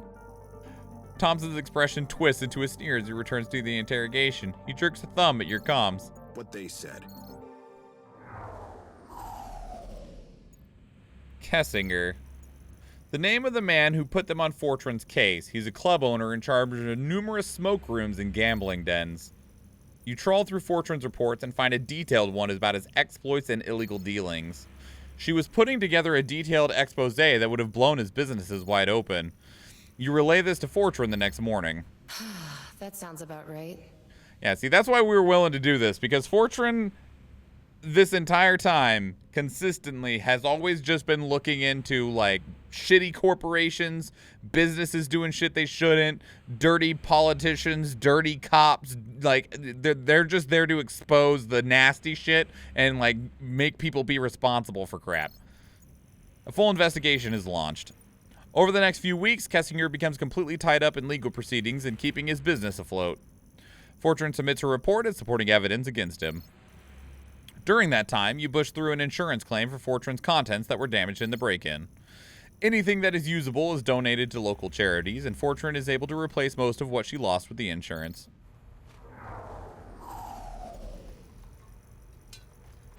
Before the end of the month, she is able to come out of hiding, moving into a new place that you set up for her. I can't thank you enough, Ark. You listened to me when I needed you, and I'm safe because of it. That's why I'm here. I won't forget this. Good. Help me figure out who's blowing up my towers. Willing to share some credits. Who should I talk to? Talon, I need some money, asked the child. Who should I talk to? A wealthy politician I know, or some random gardener who's probably underpaid? Let's go talk to the politician. She waits for the politician, but when he shows up, he does not have any cash on him. He does split his lunch, though. So, it's Thompson's birthday soon, and no one knows what to get him. You spend more time with him than anyone. Well, what should we get? He doesn't go fishing. I guess get him some whiskey. Right, classic. Probably could have come up with that myself. Thanks, Ark. Thompson's a detective that works until 2 a.m. every single day. You think the dude goes fishing? Hey, I have to go through the subway again. Think you can do that thing again where you stop all the noise? Yeah. Yes. You receive a notification from Fortran. You find her atop a bar in Chentalar looking out over the waterway. I would like to go fishing. I mean, when is the tide high? He might. I mean, you know, I feel like the dude works and sleeps. The only place we've ever talked to him, even when it was like the middle of the night, has been his fucking office. She's alone. You ever take breaks? If it's 4 a.m., he's going. Do I ever take breaks? No. Despite her concealed expressions, her disappointment is obvious. You doubt she finds herself with free time often. Oh, that's fine. On second thought. She smiles warmly. I thought you meant like, do I take a break from, you know, being an AI? No. I appreciate that. She pauses for a moment, swirling her drink. It's lonely, what I do. I imagine you don't have many people you can I meet trust. with a lot of people, but it's not like I'm friends with any of them. A lot of them are probably very suspicious of you. Half of them would never want to speak to me again once I'm through with them. Nah, it's just me and Bleep here. Bleep? Oh. She holds out her hand and her camera drone unhooks itself from its dock on her back and floats above her palm. Do you ever get lonely? Oh, that's a loaded question. Okay, I'm going to run the battle, and while we run the battle, I'm going to run to the bathroom, so I'll be right back.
But okay.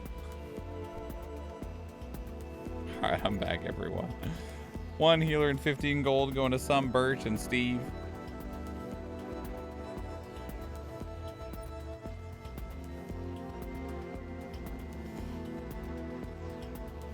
Alright.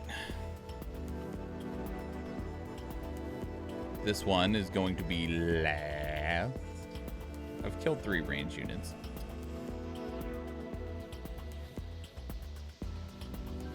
Still need so many tokens. So many tokens.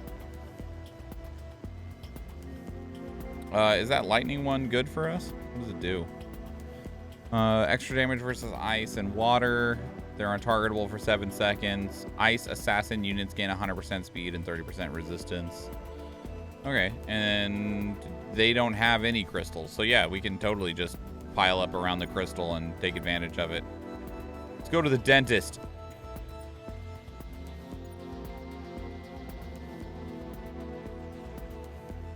Place units, everybody. Place your units. All right. Sometimes. She cocks her head slightly. Curious. She exhales through her teeth. I guess no one is immune. It certainly makes you more relatable. Maybe that's the point. She remains silent for a long while, idly swirling her drink. Eventually, she takes a sip. Something's been playing on my mind ever since my interview with you. Okay. People like to talk about eras of humanity, that certain events or people will become a permanent part of history. Personally, I find most conversations with people that use the term to be highly egotistical. Nevertheless, I think the NeuroNet really is the beginning of a new era. If I don't get turned off first. Choose for ourselves. Excuse me. Takes another sip, then holds up the drink to the light. It shifts color gently as particles within it shimmer like stars. To me, this tastes the way vanilla essence smells, with the slightest hint of alcoholic bitterness to remind me I'm an adult. Ugh. When it hits my taste receptors, I'm given memories of my dad's kitchen, and that brings me comfort. I guess I have you to thank for that. How? Not really. She exhales through her nose. The NeuroNet. I guess? I need no more reminders that I am adult. Thanks. Yeah, exactly, right? But if I asked you to remove the connection, just for me, so I can see and smell and taste this drink as it actually is. Oh, I get it. Okay. What she's saying is that because of the chip in her head and the NeuroNet, she isn't tasting the actual drink. She is tasting what her chip is telling her to drink. I mean, not telling her to taste. Like, the taste is not real. The taste is just because the brain is the chip is generating it. Sure. You block all information being sent to Fortran from the NeuroNet. To her, the drink will now be semi-transparent and utterly colorless. It will taste of little, perhaps slightly basic.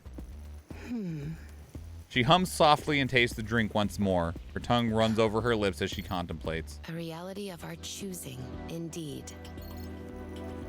She flips her position on the rails, leaning back on her elbows. More and more of these places are going to pop up. Why would you pay for a meal you might not like when you can trick your mind into having exactly what you want? Is it a trick? That depends on what you consider to be the truth, I guess. What an absurd concept. Isn't that what my job's all about? She holds up her drink again. But this thing here, this little thing, proves how futile it really is. Humor me. Pick a flavor. Tree bark or lime and Tabasco? Which one would you rather drink? Do you want to drink just like straight fucking gin? Or do you want to drink hot sauce? Like, why? Why would you pick those flavors? Why are those my options? Lime and Tabasco. She takes another sip and pauses, pursing her lips together. Interesting choice. Yeah, it's because drinking tree bark sounds utterly awful. To the point, though, my tongue just told me I drank some kind of taco sauce, even though I know that's not what it is. It's an illusion. And even though I know it's an illusion, I still experience it as if it were real. The knowing doesn't break it. So does the knowledge have meaning? Purpose? Of course. Yes. She opens her mouth to reply, but hesitates. Taco Bell's secret recipe. I want to be able to make my point without having to make a face. Do I make her drink lemonade or a caramel sundae?